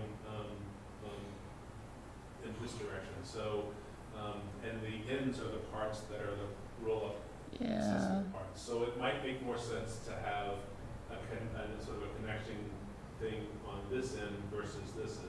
Yeah, that's true, because we had been thinking that the wheelchairs would be on the end next to the garden, Right. and they But they won't. could also be on the end next to the path to the swings. Yes. So on the reason why I wanted to do this was because on his drawing, and what he communicated to me was that the garden bed would actually take up the corner of the natural play area, but his drawing didn't really communicate that. Right. So I just wanted to make sure that was the consideration, because we had originally said that we wanted handicap access around the entirety of the garden bed. But with this design, we would have handicap access around the pathway, but then there's grassy area here, so you wouldn't be able to roll right along that part, which might not be a bad thing to not have it 100% accessible, right? If you have a majority of it or 60% of it, you kind of met that standard for the whole. It depends on whether there'll be anything unique on that side. I think we just need to make sure that we make sure that whatever we have that stuff represented here, right? That the part that's there, and that the part that is touching the path is, low enough that it can be a transfer point if needed, right? To the stone wall, or at least to be able to reach over. That's why I included the little drawing, just to give us, he's looking for maximum wall heights for the garden bed. And so that'll help us to kind of determine what the highest wall should be. And one other thing real quick I just want to say is that we've talked about the animal imprint stuff and sort of the bluestone stuff. I mean, this area right in here, if we did go with this, or if it ends up being in here, this could be sort of that sensory path part, right? So that if it's this part, maybe it's bluestone and oddly shaped and cement casted blocks, shapes with the animal imprints in them, right? Mixed in with the bluestone, so it looks sort of organic and matching. And it could be either here or here, just saying. And then this ends up being the full path. And this sort of, you can't see it on here, but this is the poured in place rubber, so having it connect up here, I think visually when you're there, you can see that it kind of makes sense to have it connect that way. And then these blue things are the climbing rocks. Bill, I think we're not adhering to our own philosophy if someone who needs a smooth or an accessible surface cannot get around the entire garden. I think just saying, some of the garden is off limits doesn't fit the philosophy we've been going with in terms of welcoming and inclusive. I would actually disagree, just because, I mean, if you look at the areas of wood fiber, I mean, technically they may be accessible by wheelchairs, but realistically, they're not. So, I mean, it's not like we're 100%, we're not that sheet of poured in place rubber that we Right. started out with, right? Which would have been 100%. So I think we're kind of, Grass is probably more accessible than EWF in my Yeah. humble, non-wheelchair running opinion, but I have no personal experience. Do you envision the whole garden wanting to be accessible by kids in general? In other words, I would almost envision maybe a raised section of that garden where it is visual more from a distance, not necessarily that they would climb through that whole garden at all times. It doesn't matter what we envision, the kids are gonna be all over it. There's gonna be no control, period. Bill, I have a Right, but question. along the lines of what he's saying, if the side that is not accessible per path is more of a visual area, then no one has to be, Something they don't particularly want to. you have to be touching it. You can see it from the, the path. It's not maybe like, it's not like it's tall 20 grass. feet away, it's, it's, Fill it up with poison ivy in that way that they'll stay. My kids will be all over it. That's the problem. I mean, we still have the kinetic wind sculpture. That's still a very real possibility and likely. So I mean, that could be in sort of the middle part of it, and it could be surrounded with maybe stuff that doesn't really encourage people to want to interact with, like grasses or tall grasses or something. You know what I mean? That's kind of a natural. I would argue that Flowering tall bushes. grasses are actually one of the things that kids are going to want to. Yeah. They have short Whatever, grass. you know what I'm saying? Not Yeah, no, some sort of a bush I or agree something. in theory. I just Here's tall another grasses. option, why not take the green that's there, and just extend it in that dirt section so it goes right along the path, so now the garden is, I had that, listening to all of this and looking at it and not being at the last meeting, I have that exact same thought. I don't know if that makes the garden too big in terms of maintenance. And I understand why you guys pulled the path out and brought it right in front of the port in place.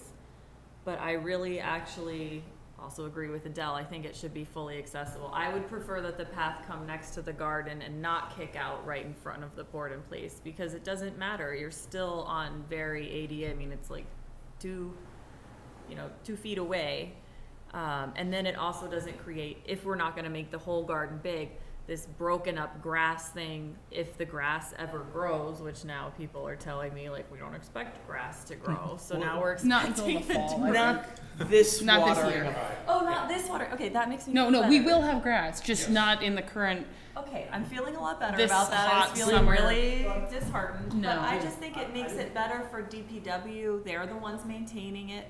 You know, doing the mowing. I understand the garden isn't. But if we could try to meet in the middle and say, just have the path come all around the garden. It doesn't matter if the path doesn't put you out right in front of the hillside climber. It doesn't have to be perfectly symmetric and there, because it's not far. And then it's all accessible, and then the grass is all the grass. That and was this our is all the original this. discussion, and what we had brought up with the guy was that we were going to ring it on either side, and he had been the one who'd been more pushing back against Yeah, I having don't know some who he is. I haven't met him. So. area of. So I originally, my concept was basically that the concept I expect or Can I had go thought. up and just like? Yeah, touch it was just to make sure we're basically all on the have same page? that entire area that is the bottom right corner that isn't path would be garden. Like right. I would like all of this Yes, to be garden. yes. exactly. Or I would like the That- path that to is- come here and have all of that be grass. That's what we had all originally. Can you Oh, do it sorry, again? again. So I would like all of this to be garden, or instead of having the path come here, I'd like the path to just come here and no path going there, and then just grass from that. Yeah, What if we he pointed? had reasons that he liked the idea of the path coming in and then going out. But I agree, our original concept was basically, it was ringed by cement on the outside and path on the inside. And I'm not the most imaginative person. I understand that now you, by not having that, I remember other talks with a different designer about like having the sense of adventure. And I mean, we can't win it all, but in the end, I think we have to think long-term and who's maintaining it. If we design something that can't be maintained well, it doesn't matter how great the design is.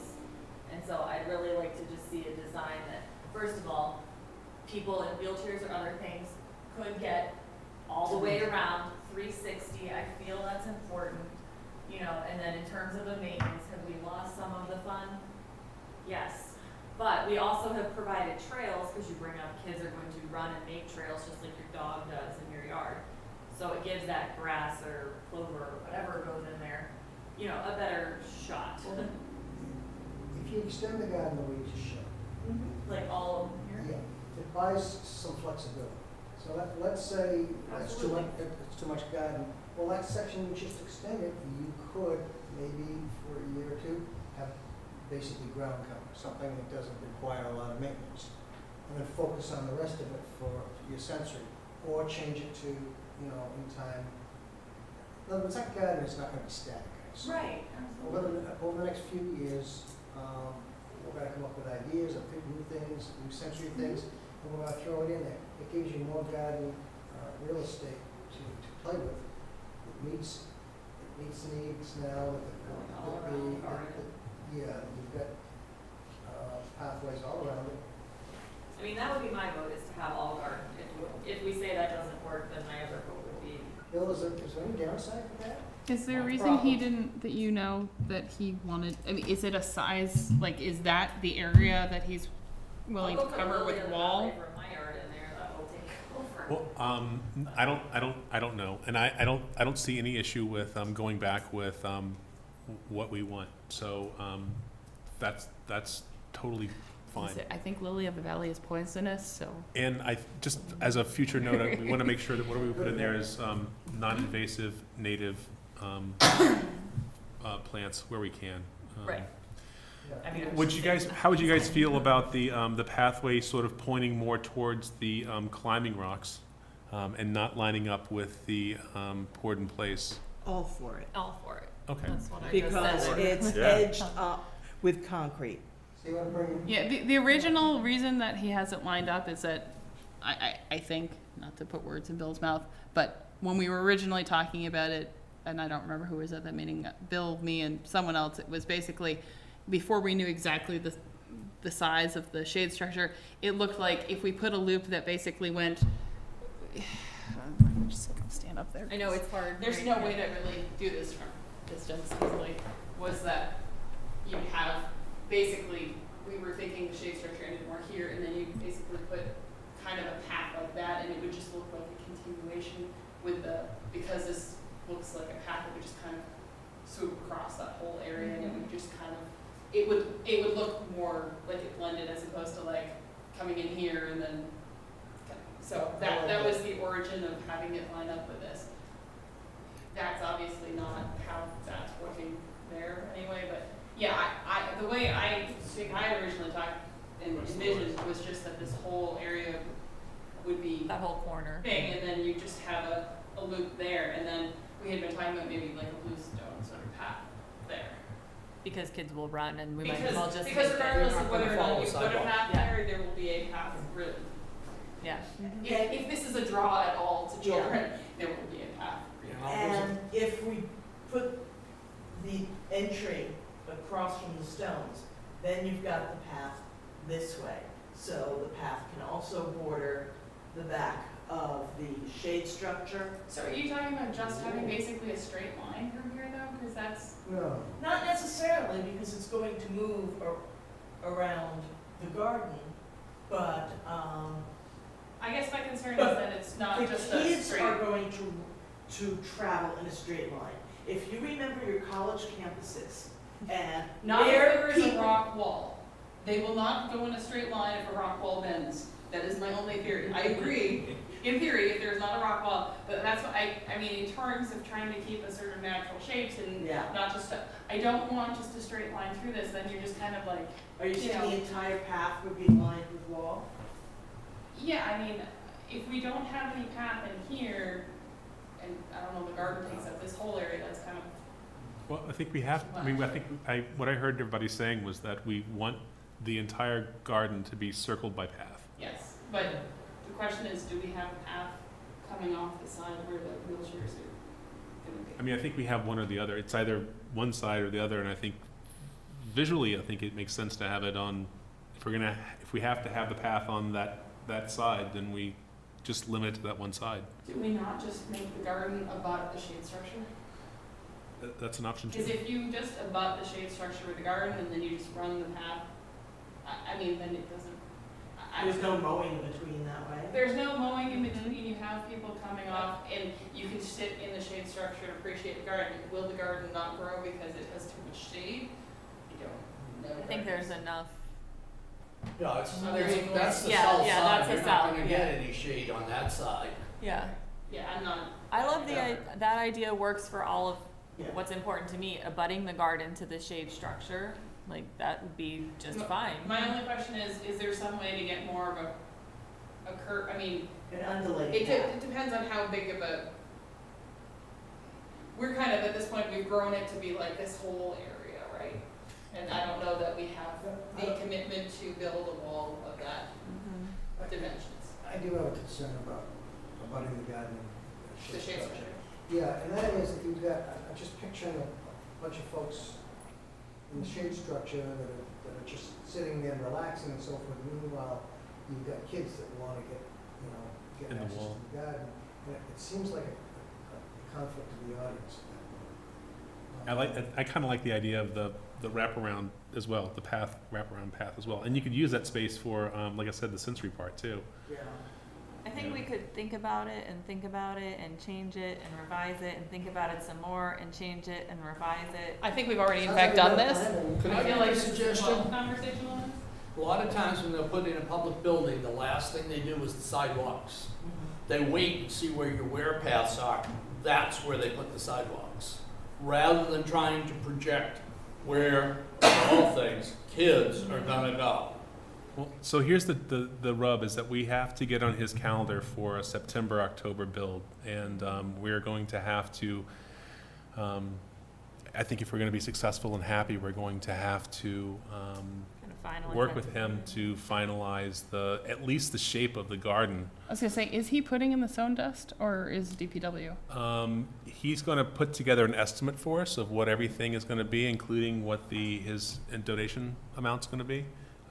And depending on what type of material we choose to use, the DPW can provide pack, which is that crusher fine stuff. But if we choose to go with his recommendation, which was more of a different type of dusty stone, stuff. crushed stone stuff, I don't think they can provide that. So those are all details that we'll have to work out later. Crushed stone, blue stone, the same. I don't know. We'll have to, we'll, Bluestone, no. No. Bluestone can get expensive. we also I'm see, still forecasting that path is going to be Mm-hmm. this, because straight line is the path of least resistance. but we're trying to create sort of these organic shapes to Exactly. make it not, you know what I mean? So we're, Straight sort of takes a lot of the character out of it, I think. I'd like to, there's gotta be a way we can come up with designing it such that it does not end up straight. I think what we're running into is we've decided if you put the path ending at where the climbing rocks are, then you end up with a straight line. And I would rather not have a path end at the climbing rocks if it ends up causing a straight line personally. There's a way of taking an 18-inch center and then playing with the path on the edges, so that sometimes that 18 inches will be on the inside of a curve, sometimes it will be on the outside of a curve, so that the center would essentially be a straight line, but the edges of it won't be. And that would give the visual interest, but will also reduce our maintenance issue in terms of having to reseed where the kids are going to run straight anyway. Lost me on that one. Yeah, I'm not Okay, sure what can I- 18-inch thing you're talking I about. think I know. I'm sorry if I dumb this down. Do you mean like you can have a path do this, or you can have a path do this, and they come out at the same place? Kind of? It's hard for me to picture. Like, and not that I'm opposed to Yeah. that, I'm just trying to conceptualize. Let's say we have the path, and sometimes it's going to be the inside, sometimes the outside, or sometimes the inside. what's that curve? This is the actual outside, this is the actual path. You keep the 18 inches within the curving. I don't know. How about we agree that we try to set the shape of the garden wall, Yep. and we can do some site work tomorrow. I think most of us are going to be there tomorrow. Justin, I'm sorry, I meant to copy you on that email. Megan had sent out a request for us to meet her at 10 o'clock tomorrow. Perfect, sounds good. And I tried to send it to you, but I think I wrote your wrong email address. Okay. Just learning curve. What if, because I think, it sounds like we all agree that we want to try to expand that corner of the garden bed some? And the whole origin was that it's one of the triad of major focuses, Right. foci, whatever. So if we, The if shade structure, the tree, and then the we garden. try to so- establish the shape of that and where that sort of comes and goes, and then we can look at the other pieces that are going to be in place there and try to define where the pathways will go later or after the fact. And this is what I was trying to get across verbally, that within this undulating path, there's an 18-inch wide strip that is consistent all the way across. Yeah. Think of like hourglasses. No, stacked I on understand each what other. you're saying. I'm Sure. trying to see how it would Works for me. work with our garden, Yeah. but Right. Because we also don't want to end up with just a big pack-filled space, right. you know? You don't want that path to be widened. They don't want it to be the fourth visual thing that we're trying to Right. balance. Yes. You know what I mean? Mhm. It's just it's a way to get people in and out of to draw them in and to get them out. So are we good with trying to define the shape of the garden bed Yes. first? And then we'll work on the path locations and the sensory part of it next? Is that Yes. fair? Can we have a discussion about the maximum height of the garden wall? We had been using 24 inches maximum height. Jerry, who is the artisan wall maker, was saying that he felt like a 30-inch wall would be more dramatic if it came down to that 18 inches. But based on this drawing, it looks like 27 inches is really the maximum for an adult in a wheelchair. Now, as far as a child in a wheelchair, it's probably a lot less than that. Being able to see over it? Yes. Well, I thought one of the things was the child would be able to transfer from their wheelchair onto the wall so they could touch the plants. So what we're talking about is the highest point, because we're talking about having a wall that's going to go from, it's going to undulate, right? It's going to start maybe at 30, and then it rolls down to a transfer point of 18, but then it rolls back up to maybe a 24. Or that's what he's looking for. He's looking for what's the maximum height that it could be. And is it 24? Is it 27? Is it 30? Is 30 okay? Because understanding that a child or an adult wouldn't be able to transfer out at every single point on the wall, but along the way there would definitely be places. yeah, I so wouldn't have a hard time. I think that's problem okay. with If he that. thinks that from a design, like I would kind of go with As long as the majority of it isn't at And then 30, as long as the majority of it is at lower parts, but you could have a couple, 2 or 3 high points, Right. but most of it coming down from And that. then there's the other issue of sightlines. Correct. You were very worried about being able to see. Well, now you've got a 3-foot wall and 2 feet of plants on top of it.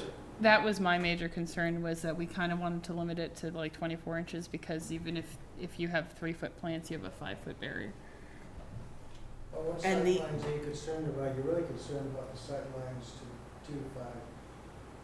Here, it's the sightlines going off to the zip line area that you're gonna be, in other words, it's the older kids.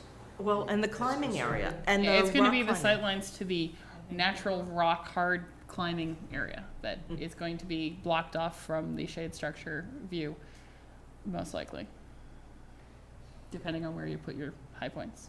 See, I'm not in favor of a wall higher than the 24 inches, except for something that we specifically do not want touched. So if we were citing the metal sculpture in a particular place, that would be a place that if the wall rose up higher, except for the sightline, I'd be in favor of it. Well, you But wouldn't- otherwise, it has to be low enough for a kid to transfer.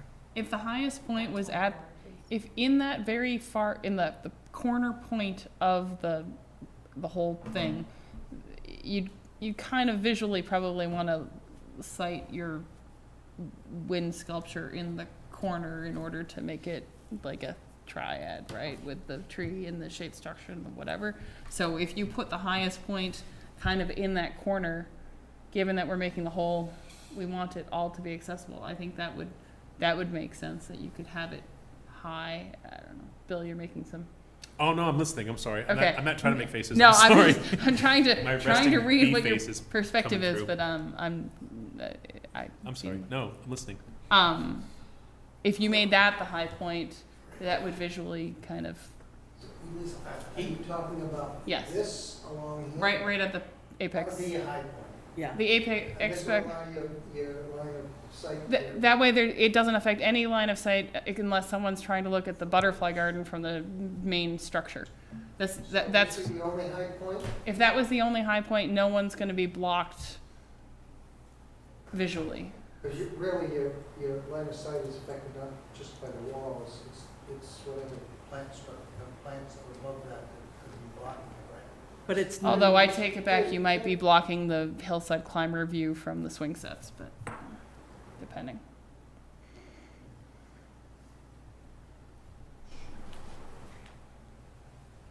So maximum height. What do we want to have for consensus on this? Michelle feels strongly that 24 inches is the max.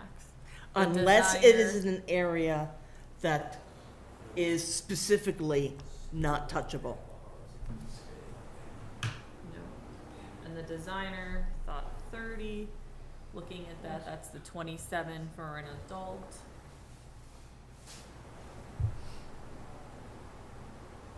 I don't, I have a What's wrong with 30 at that point? question.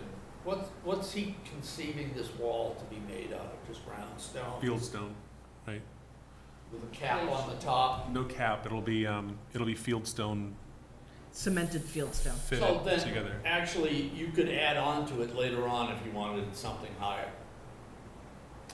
I'm not yeah, sure we I just- want to but, design yeah. anything where we're expecting to decide to add on to it later. I think we should just, does anyone truly want a higher level than 24 inches?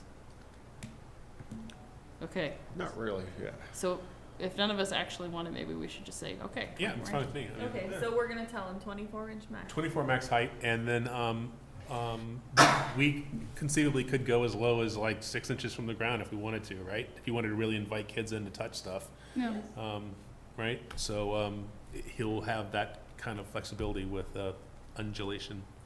So 24-inch max. Okay. but then you're gonna have the transfer, I mean, people aren't gonna want to transfer below, what, 14 inches? That was an Probably at a extreme minimum. example, but yeah, so Right. 18 would be the transfer point, right? That's what we'd. Right. Yeah.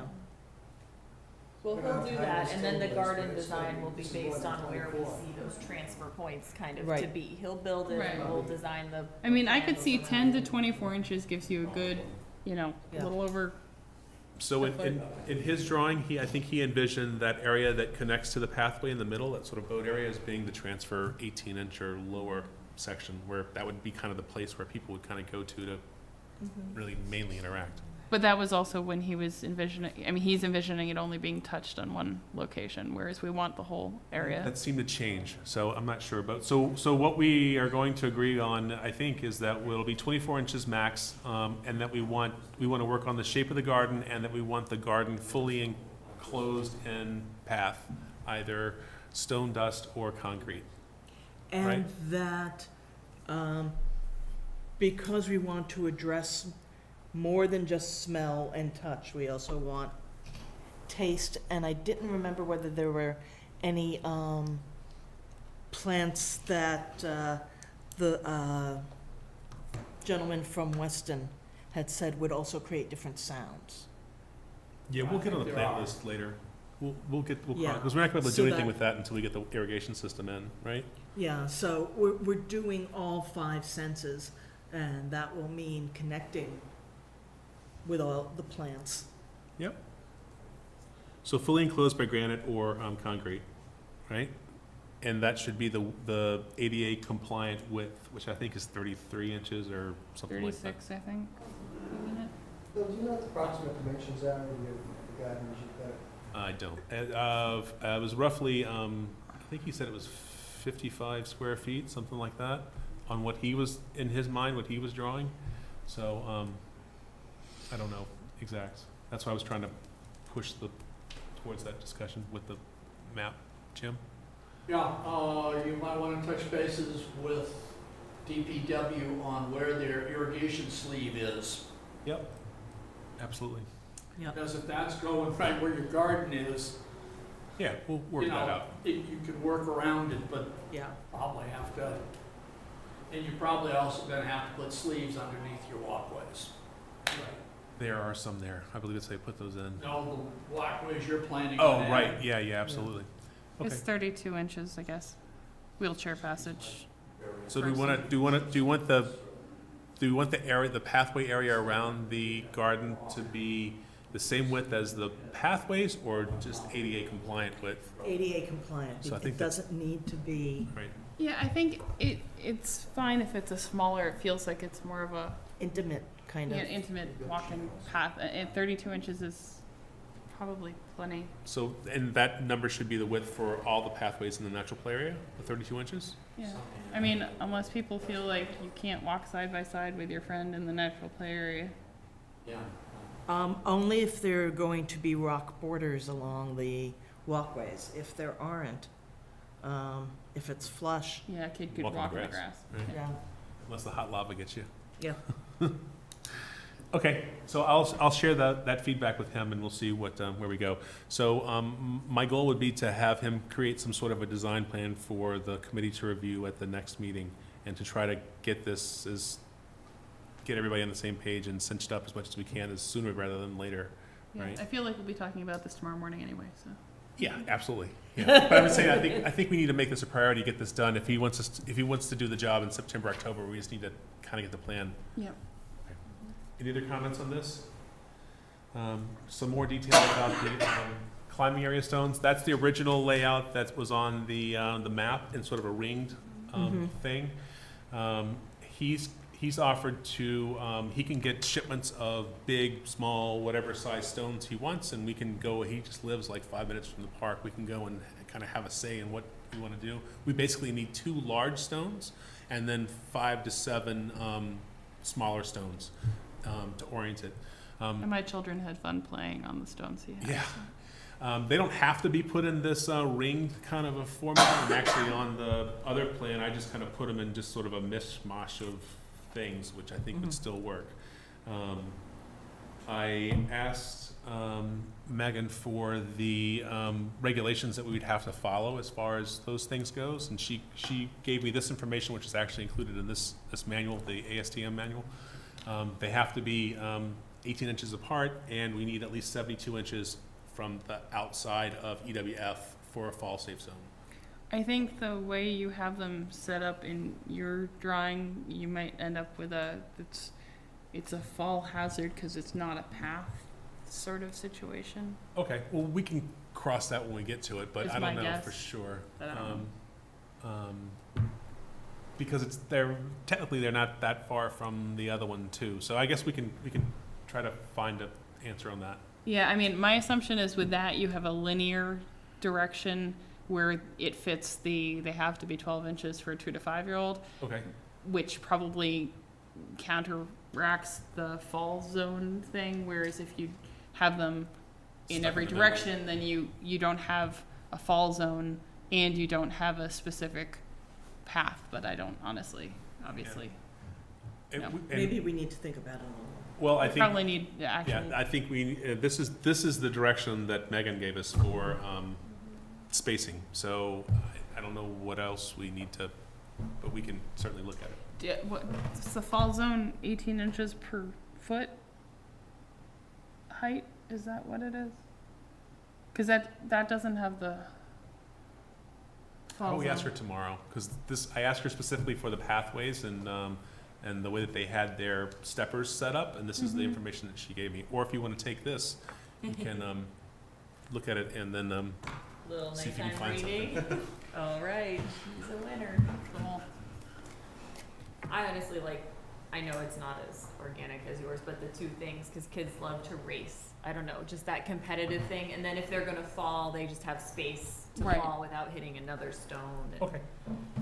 but I don't think that matters. My big question is, did DPW sign off on this? Nothing has been officially signed off on Okay. yet, All right, fair enough. but there has not been any official note? information found that would say that it's not doable, Okay, other than aesthetics. gotcha. Any other comments on this? Signage update. So we printed 3 different signs. We printed the front of the sign kiosk sign and the bulletin board, the permanent rubber bulletin board material. Tack board stuff is coming this week, so we'll be able to replace that out. That's that brown stuff on the side. Obviously the Friendship Park sign went up, and then our sponsor, donor, committee, consultant sign went up. And then we have to work on the history sign for the back of the sign kiosk. Any comments on those? No, I think they turned out good. Your sign guy's Yeah. got quality stuff built. Yeah, he does, and it's Yeah, he really, does. really, really super reasonably priced too. All three of those signs only cost us $225. Wow. Mm. Yeah, It's not bad. So for the history of the park, this is the actual language that was in the draft that I shared with you guys in the Word document, and I'm certainly open to modifications on that. These are some of the images that we have.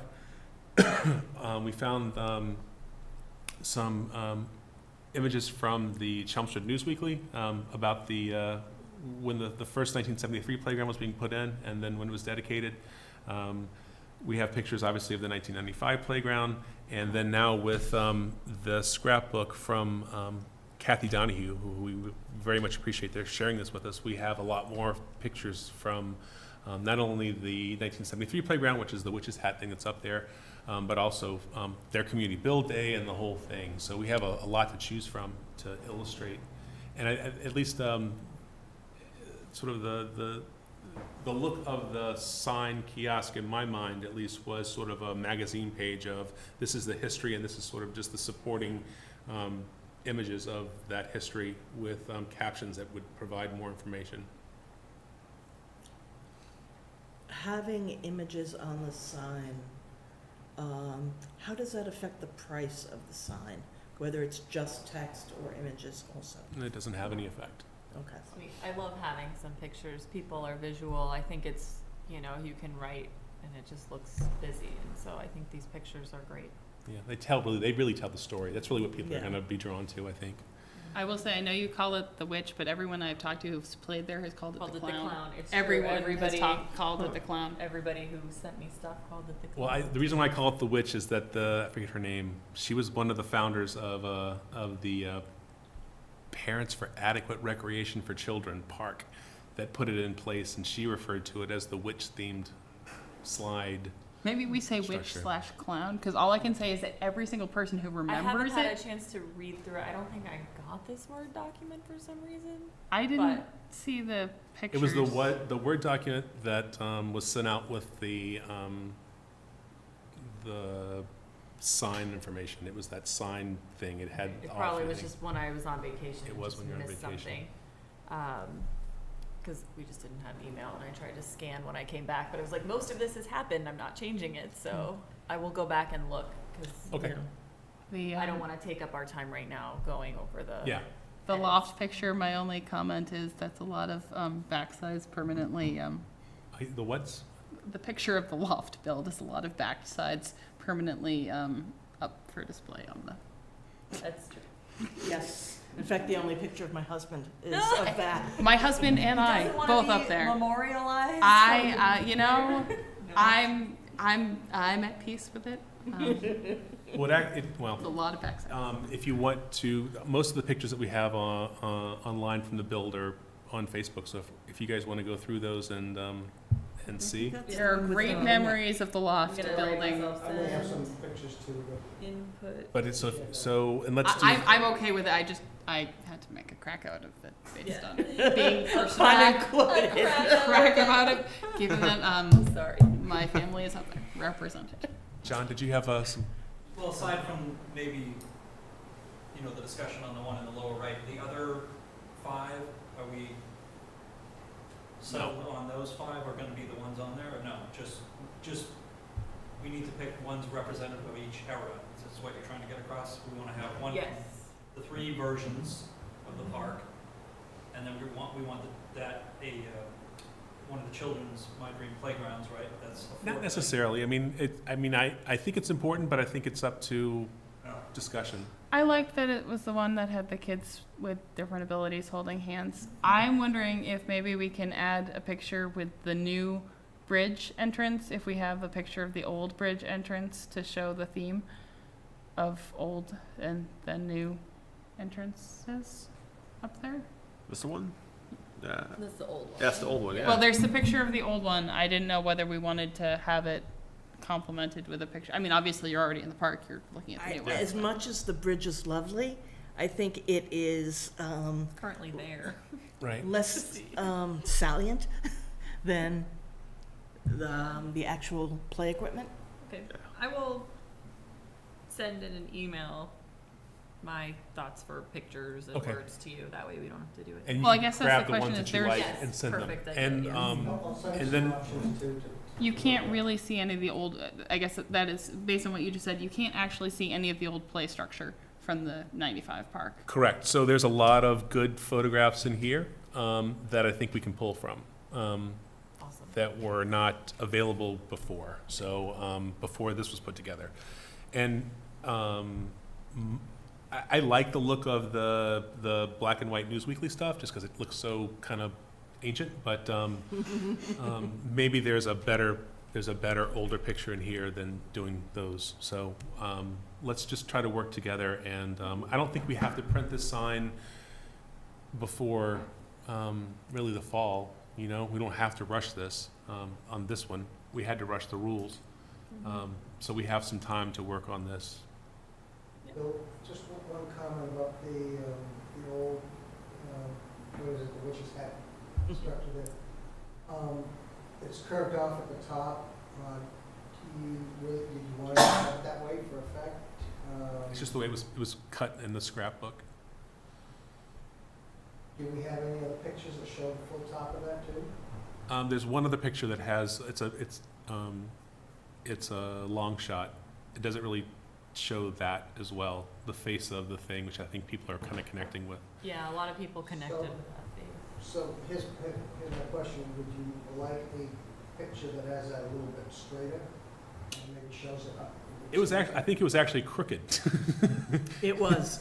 I think it's good, cause it's real, you Yeah. know? So, but and we can Photoshop in the corners and stuff later to make it work. That's Yeah. what I was sort of alluding Yeah. to, is Well, we I think once we get a final list of these are the images we think best represents the history, we can. I mean, because there's pictures in here of like Kevin Reddy in front of the old thing, right? So there's a lot that we can choose from now. We just didn't have a lot to start with. So, any other comments or questions on that? So the next, there were two other call-outs on the history board. One was the scout projects that have been done in the park, in the playground and in the park. And then a call out to the Friends of Roberts Field to drive people to join that group. I've had a lot of positive comments about the scout call out. And I'm actually checking with some of the scout leaders to make sure that to see if we can put the logos, the Boy Scout logo and the Girl Scout logos, and as well as put a URL for people to direct them to a Chelmsford Boy Scout or a Chelmsford Girl Scout place to sign up. I really think this sign should be at the entrance to the entire park and not on the playground boards. Because the projects have benefited more than just the playground.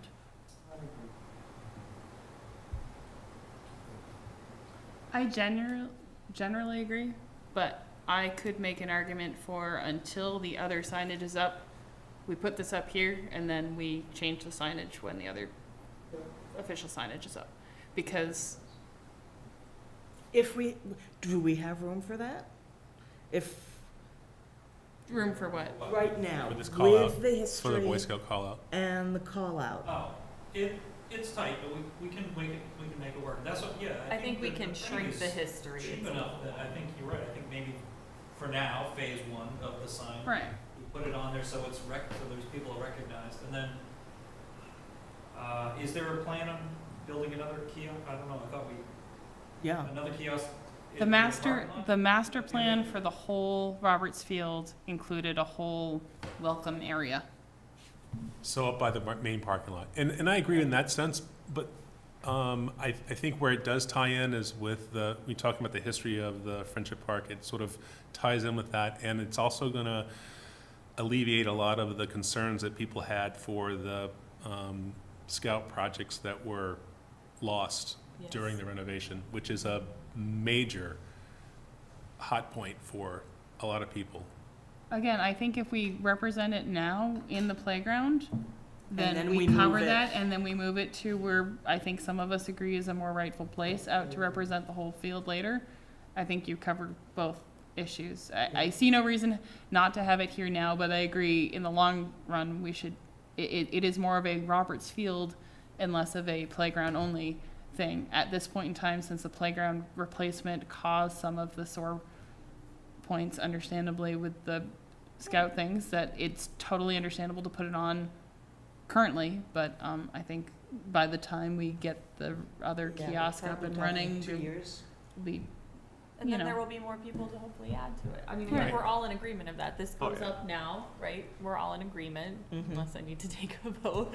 Okay. No, I think this, Yeah, I can live that's with where that. that's where it lives for now, and it finds a permanent home when it's permanently done. I okay. mean, one way we could make it a little more fitting, I think, is if we can fit a picture of the original entryway with the Eagle Scout. That might make it tie a little better in your mind. This is the place for that. Right, so we'll see if there's a real, but I mean, if John comes back and says that, you know what, it's just, there's too much, then I think that we'll strike it for now, and Magician, I have no doubt it's gonna look great. John, magic let's your put it way. off on him, though, don't you? I think the first time I did it, which again was kind of rushed there at the end of that first pass at this history sign, Mhm. I did not lay it out like a magazine, you know what I mean? I feel like if I were to do that, I'd have more room to work with. Yeah, and I think we have a So bigger it'd be space easier to too. fit in. So, yeah, I don't see it as being a problem. But if you come back and you're like, you know what, I just can't make it work, then we'll take it out. I mean, if it's a design issue, then we'll address it. Sure. But if we can make it work at this point, I think the better. And then a small call out, and this can be, the Friends of Roberts Field copy can be certainly cut down to just a logo and a, you know, we do good work, join us here, you know, it could be something as simple as that, so it doesn't have to be anything big. My only question on the text was, I like the message of encouraging the contributions, like the goal of encouraging people to explore scouting as in like to help out the park. I'm not sure, it reads a little too much like a commercial for the scouts to me personally. If we could do it in like more of a like join supporting your community, and obviously since it's on a scouting sign, it will kind of give the indication of scouting, but that's my only 2 cents of I don't know how to change that sentence, but Which sentence, the last sentence? we appreciate their contributions and encourage you to explore scouting today, which I think kind of is like you too can contribute to the play area, this is a good way to do it, sort of meaning. But I kind of feel like that we encourage you to explore scouting today is a little too much Yeah. of we don't need to- we're kind of like, we've just given the scouts like commercial ad space instead of like just appreciating what they did and encouraging more volunteer. We appreciate their contribution, as, I can work on that when I Yeah. look at the other one. I just made a note. It's okay. I mean, does that make sense to other people? I think, I have no problem with people exploring scouting, I just think that maybe we should be more general in It that. really doesn't belong there, that ending phrase. Trying to make a link, can make a link about how important a public contribution component scouting has been to the park. And then we can begin the Roberts Field thing with, you know, another way, that have some sort of stewardship over the park. I would be mean, to some way join to friends. encourage good volunteer works through whatever path you'd like. Scouting happens to be one that has been beneficial to the park. Okay, so this has been duly noted, and we'll work to change that, but I don't think we're gonna be best served fighting about Yeah. how we change that now. Or not fighting, but working it out. Yeah. So Word- we'll send some wordsmithing different, does yeah, not we're not need to gonna be done wordsmith here. now. So we noted, we'll work on changing that last sentence. Any other comments? So granite benches. So I had a conversation with Lemaizier today.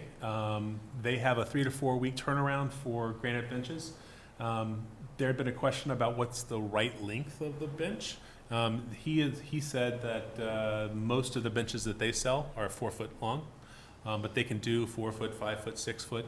The 4 foot are $380 each, and that will include a recessed area for a plaque, which will look something like this. Have about this can fit 4 lines of text, but it'll probably have about 3 lines of text at about 25 to 40 characters each line. And it will be epoxied into the recessed area in the back of the granite benches. There'll be a similar little plaques made, and this is a black, and then it's engraved, and it's plastic because the plastic is the best surface for outdoor use, because everything else rusts ultimately or tarnishes. $380 each. There'll be a recessed area for the plaque and 3 to 4 week turnaround. So if we want to get those in place sooner, we need to go ahead and order those if that's what we want to do. Definitely want to do. They can also cut the sponsor rock. And we're not going to do the sponsor rock until we finish fundraising, which will be in April of 2019. But there it'll be a 4 week turnaround, and we can order and have the metal plaque cast, and then provide that with him. Pick the stone. They saw it. They create a indentation in the stone to actually mount the plaque into it, and it's applied with it's stuck on with silicone, and it has they have little studs on the corners that hold it in place as well, and that's similar to what it's just the way the one was done in 1995 as well. Okay. Any questions on? Out of curiosity, is that installed or is that FOB them or? So we're going to have to work with them or the DPW to have the benches and sponsor rock delivered and then installed. My preference would be to have the DPW do it. It'd obviously be somewhat cheaper. It's going to be about $150 for delivery if they do it. I definitely would like to have the DPW install it, because it's going to require some running over paths and stuff to get it in place. And I'd prefer to have the DPW do it than Lemaizier. No, So, that was just, It's all to be worked out, but the best case scenario, and I've asked the DPW about it, is if they would pick them up and then install. wondered about the price, that's all. Yeah, it's $150 for delivery. So for, let's say for the granite benches, it's $400, is that the cost to a donor? Who's donating? This is coming from a donor, right? Are we gonna buy the granite benches and then ask people if they wanna purchase them after the fact? Correct. Same way we're doing everything else. Yeah. Okay. So $400 is the. That's it. So the cost is $380 to Lemaizier to have it fabricated, Yeah. and then another $20 for this little guy, and the So epoxying, and They're- then a And little they're bit giving for it to delivery. us at cost. Whose cost? They're not giving it to us, that's how much it costs us to Yes. buy them. Yeah. When you don't build in a profit margin, that means what would normally be their profit is actually a gift. Okay, but we're gonna pay them $380 for each one of our 4 foot rectangular granite benches. And then if we can get other folks to cover the cost of that, then that'll offset those costs. So As who sponsors. attaches if we already put out the benches, who attaches and how do we attach the So, plaques after the fact? The ones that we've sold, after the fact, we can epoxy them in. So he's gonna go ahead and cut in the Okay, so space. Okay. So we'll go ahead and plan on having those done, and then if we have to just leave them blank, we'll leave them blank. Or one thing that I was thinking is that, You tomorrow, weren't even here. yeah, we could have one cut a little larger to fit one of the medallions. We're meeting tomorrow to talk about placing the scavenger hunt medallions around the thing, so we could actually put one on a bench somewhere, right? Which would probably cost another $25 to have them do it. So we already sold, One of the granite benches, yes. and that's what we sold it for, the 400? We sold it for $350 because the price I got from them at first was Okay. $50 less. But with the one he gave me today. But I've changed the prices in the equipment Oh, okay, wonderful. website, Good. so. Good catch. Any other questions on those? So this is just that list we had of milestones, and I've added in the fences being installed in August, the metal benches and tables being installed also in August. We don't know yet on the board in place. The rock wall garden, he's going to give us an estimate and try to get us on his calendar for September and October. And then I was thinking that we should probably try and do the granite benches around the same time. That way we're doing all that work in that area. Or we can go ahead and order them now and have those put in place now. I think we should try to push as soon as possible getting benches in there. The granite benches? Any benches we can possibly get as soon as possible. If Just we're based no on- longer doing a path inside the garden, we don't need to save space for benches inside the garden. And they should just, because isn't that what the stone benches were about? They were going to go inside the garden area? Yeah, so Bill and I had talked one day, we were down at the playground, that if we kind of put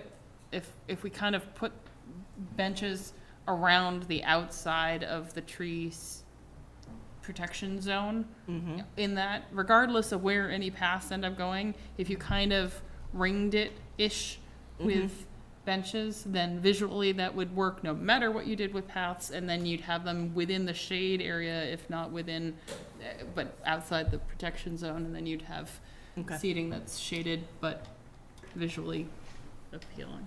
Okay. So that's kind of where I've been thinking about. So does everybody agree that we should try to order these now Yes. and not wait? General acclamation? Yes. Yes. Okay. And everybody agrees that we should go ahead and have the plaque area recessed, and then we can talk tomorrow about the medallion on maybe one of them. Do you guys like that idea? I like that, yeah. Yeah, that's cool. Yeah. This really hasn't changed since the last, there's been no updates on this. I've asked for cost updates for the covered bridge and sign kiosk, but I haven't gotten those yet. I asked for updates from the DPW about their expenses, and they don't have those yet. So this is pretty much, it is what it is. And it's still overstated because the natural play area is still at $20,000, and it's not going to be that much. Jerry was talking about the garden wall being, and garden fill being about $9,000. And then the other pathway stuff and rocks being about $2,500, and a portion of that would end up being his in-kind donation. So So the that's, 6K that's there, the center garden wall and dirt, is that entirely separate? Is that part of the natural play area? Is that a sub so line? the natural play area is 20, and then an additional 6 for the garden wall. So the natural play area would be like, on this, which I just said is not correct, is $26,000, which is not going to be the amount that it's going to be. That will make the town happy. It'll make us all happy because it's less money spent that we hadn't budgeted. Yeah. Hey, Bill, Yes. what's the plan for the closed toilets? They're gonna be putting in the porta potties with the enclosure around it, is that still in the plan? That's in the master plan. That's is not in the the- phase 2 plan. Okay, So the so toilet that's there in place is going to stay there in place, and then the one that's over on the other side is going to stay where it is too. Okay. But ultimately, we'll have So a, that's part of the Roberts Field plan Yes. as opposed to the Friendship Park? Right. Okay. quick fundraising update. So our goal was $100,000 or 100,000 plus, and we are currently at $95,400 for fundraising. And this actually hasn't been totally updated because we don't have our Sal's money in there. I was gonna ask, did we not make any money at Sal's? And there's some more sales from the T-shirts that aren't in here, probably about $50 or $60 that's not in here. And then there's a lot of other stuff that's in the pipeline for fundraising. And I encourage people who are making calls to continue to make calls and stay in touch and top of people to try to get them to make donations. And John, if I haven't said it before, I got amazing feedback from a lot of my mom friends about all of your designs. They said like, wow, there was great stuff. He's very talented. Who's the designer? We'll do a few more. Bill's been good about reminding me that you just can't, leave what's up there. You always have to be putting new designs up there, so, as much time as I can devote to cranking out some new ones, we were playing around with one this afternoon, sort of a summer theme one, so you'll see some new ones going up. There were lots. They loved what Introduce was a few there. every season or something like that, whatever. There were lots of cute designs on display at the grand opening day. There was a whole Yeah. there was a whole family with all 3 kids. I think there were 2 boys and a girl, and they were all rocking Friendship Park logo, very cute outfits. There was like a little purple frilly shirt with one, and then a little black shirt and stuff. And then there was another family who the mom had a 4th shirt, the dad had the owl shirt, and the kids had Friendship Park shirts. It was Yes. great. That's They cute. all looked wonderful come to I'm life. telling you, everybody just loves the designs, so. And I love the owl. The owl is a hit. Yeah. So we need to start sort of amping that up a lot more Yeah. too. Right. It's a hoot. Yeah. Justin's on Go right board. ahead. Yeah. So our sponsors, this is an updated list from when we did the sign, and obviously that's the sponsor committee and sign. Upcoming meeting topics, so things that we're gonna have to cover off on. The creation of the maintenance plan, and I think I shared the template that we had talked about before with the committee. I believe I did. It was one that had been created that just sort of had a page of different maintenance issues for each feature in a park. I shared that with, Jim has volunteered to take on the responsibility of working on the maintenance plan with Steve Callahan. So the 2 of them are gonna come up with a draft for that. And if I didn't share the sample, that sample can be found at that link. And anybody watching at home can find this document on our robertsfield.org at the website. The next thing we're gonna have to work on is the natural play area design, which we were obviously talked about earlier, and then the funding of the things that we have to do. And I included the graphic that we used for the country fair just to show that those are the different things that we're gonna have to work on moving forward. Those are the different improvements that we've got in the master plan. And then Adele's gonna be doing the lobbying for the Right. House bill or amendment. Any questions on any of that? Not actually directly related to any of this. It was just a question I thought about with the, it's not maintenance. I should have mentioned this earlier.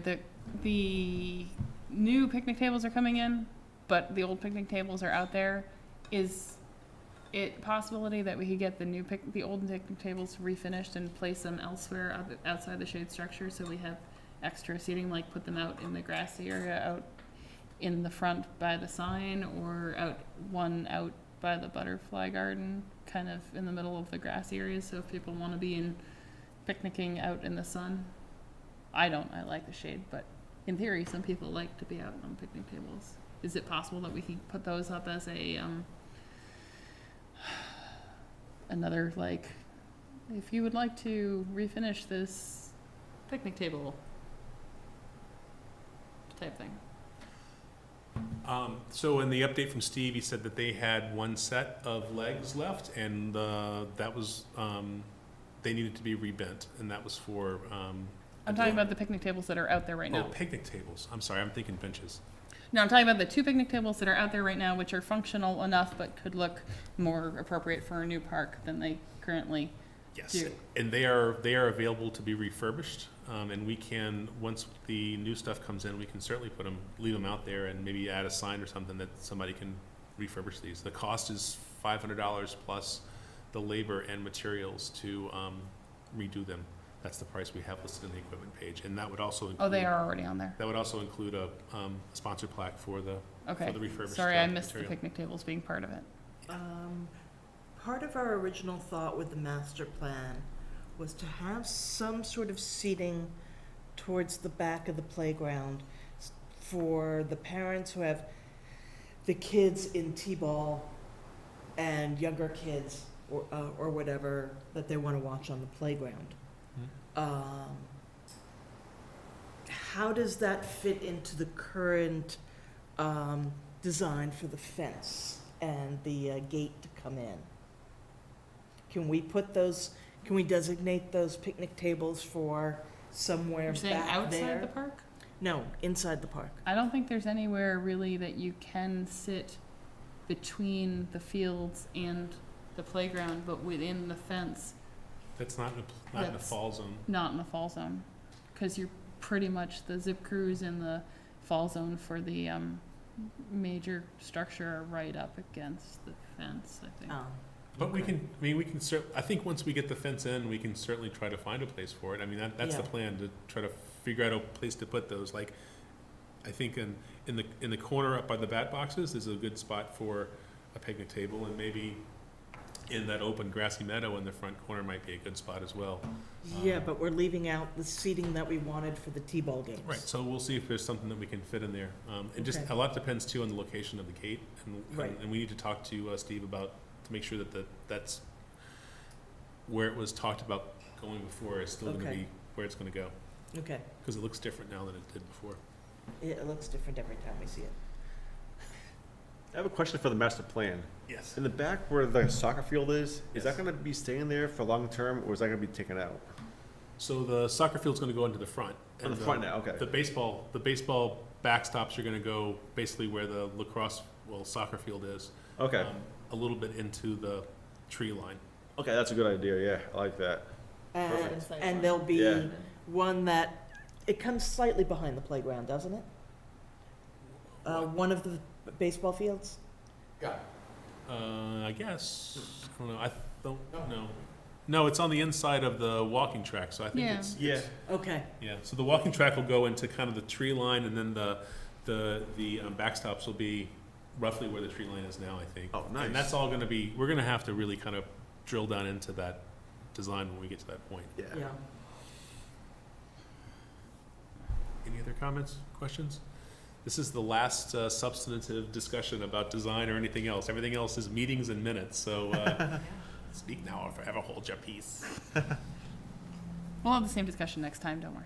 Yeah. It's just a different outcome. Any, thing else? So, next meeting date. Our next meeting is scheduled for July 24th.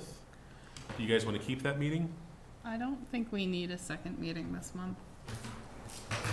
Because nothing's happening at the playground between now and then, right? We're not getting fences, we're not getting shade structures. We can do the design work offline Yeah, with, for the natural play area. yeah. That's my 2 cents anyway. I don't see the need to meet a second time this month. I'm down. That's 2, Yeah, 3. good with So me. let's find an August date. Yeah. And that was our plan when we made our 24th. We were like, we'll cancel that if there's no need, if we need, if we don't need it, so. Cancel it then. Alright, so August.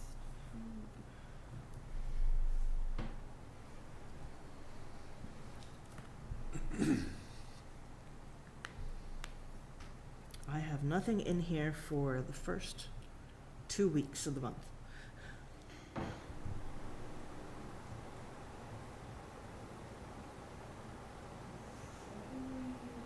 Tricky, but the first week I'm pretty open. So does that mean the 9th isn't a good, or, Yeah, no, that week, like the 9th would be fine. 9th works for me. 9th works for me. And then Okay, we're works for about a me. month from now. Thursday, August 9th? 9 is fine. Do you guys want to do a second date like we've been doing as a tentative hold? Yeah, let's try the 15th. The 15th is 6 days later, so. Oh, oops. Okay, yeah. Okay, Sorry, you're new to this. Don't make us meet like within 6 days and our heads might yeah, let's just try the second explode. date, the 30th or the 29th, if needed. Yeah, hold on, I gotta see Hang if on, I. when does school start? I'm like the only person who hasn't registered their child for kindergarten yet. Are they starting before Before Labor Labor Day Day. this year? Yes. Wow, That's all I know. I don't know the actual day they start. I think it's that Thursday, the 30th. so maybe not the I would first. say the week before that, like the week of the, So you wouldn't want to do Monday the 27th? This is just kind of like a, hopefully we don't have to even meet. yeah, absolutely. But I'm saying if we had to, I'm not gonna be wanting to meet like the night before my kid goes to No, kindergarten. definitely not True. the. Oh, yeah. Or not even the- like 2 days before, because Yeah. I'm last minute, I'm gonna be the person like at every Target within a 100-mile radius to buy something I don't have. So Thursday the The 23rd. 23rd, Yeah. Right. is that okay? 2 weeks later. Yeah. Hopefully, we will just be Yeah. canceling it anyway. Okay. Wait, did I say that out All right, loud? Am I so not supposed to? Thursday, August 9th, and then tentatively the 23rd. Yes.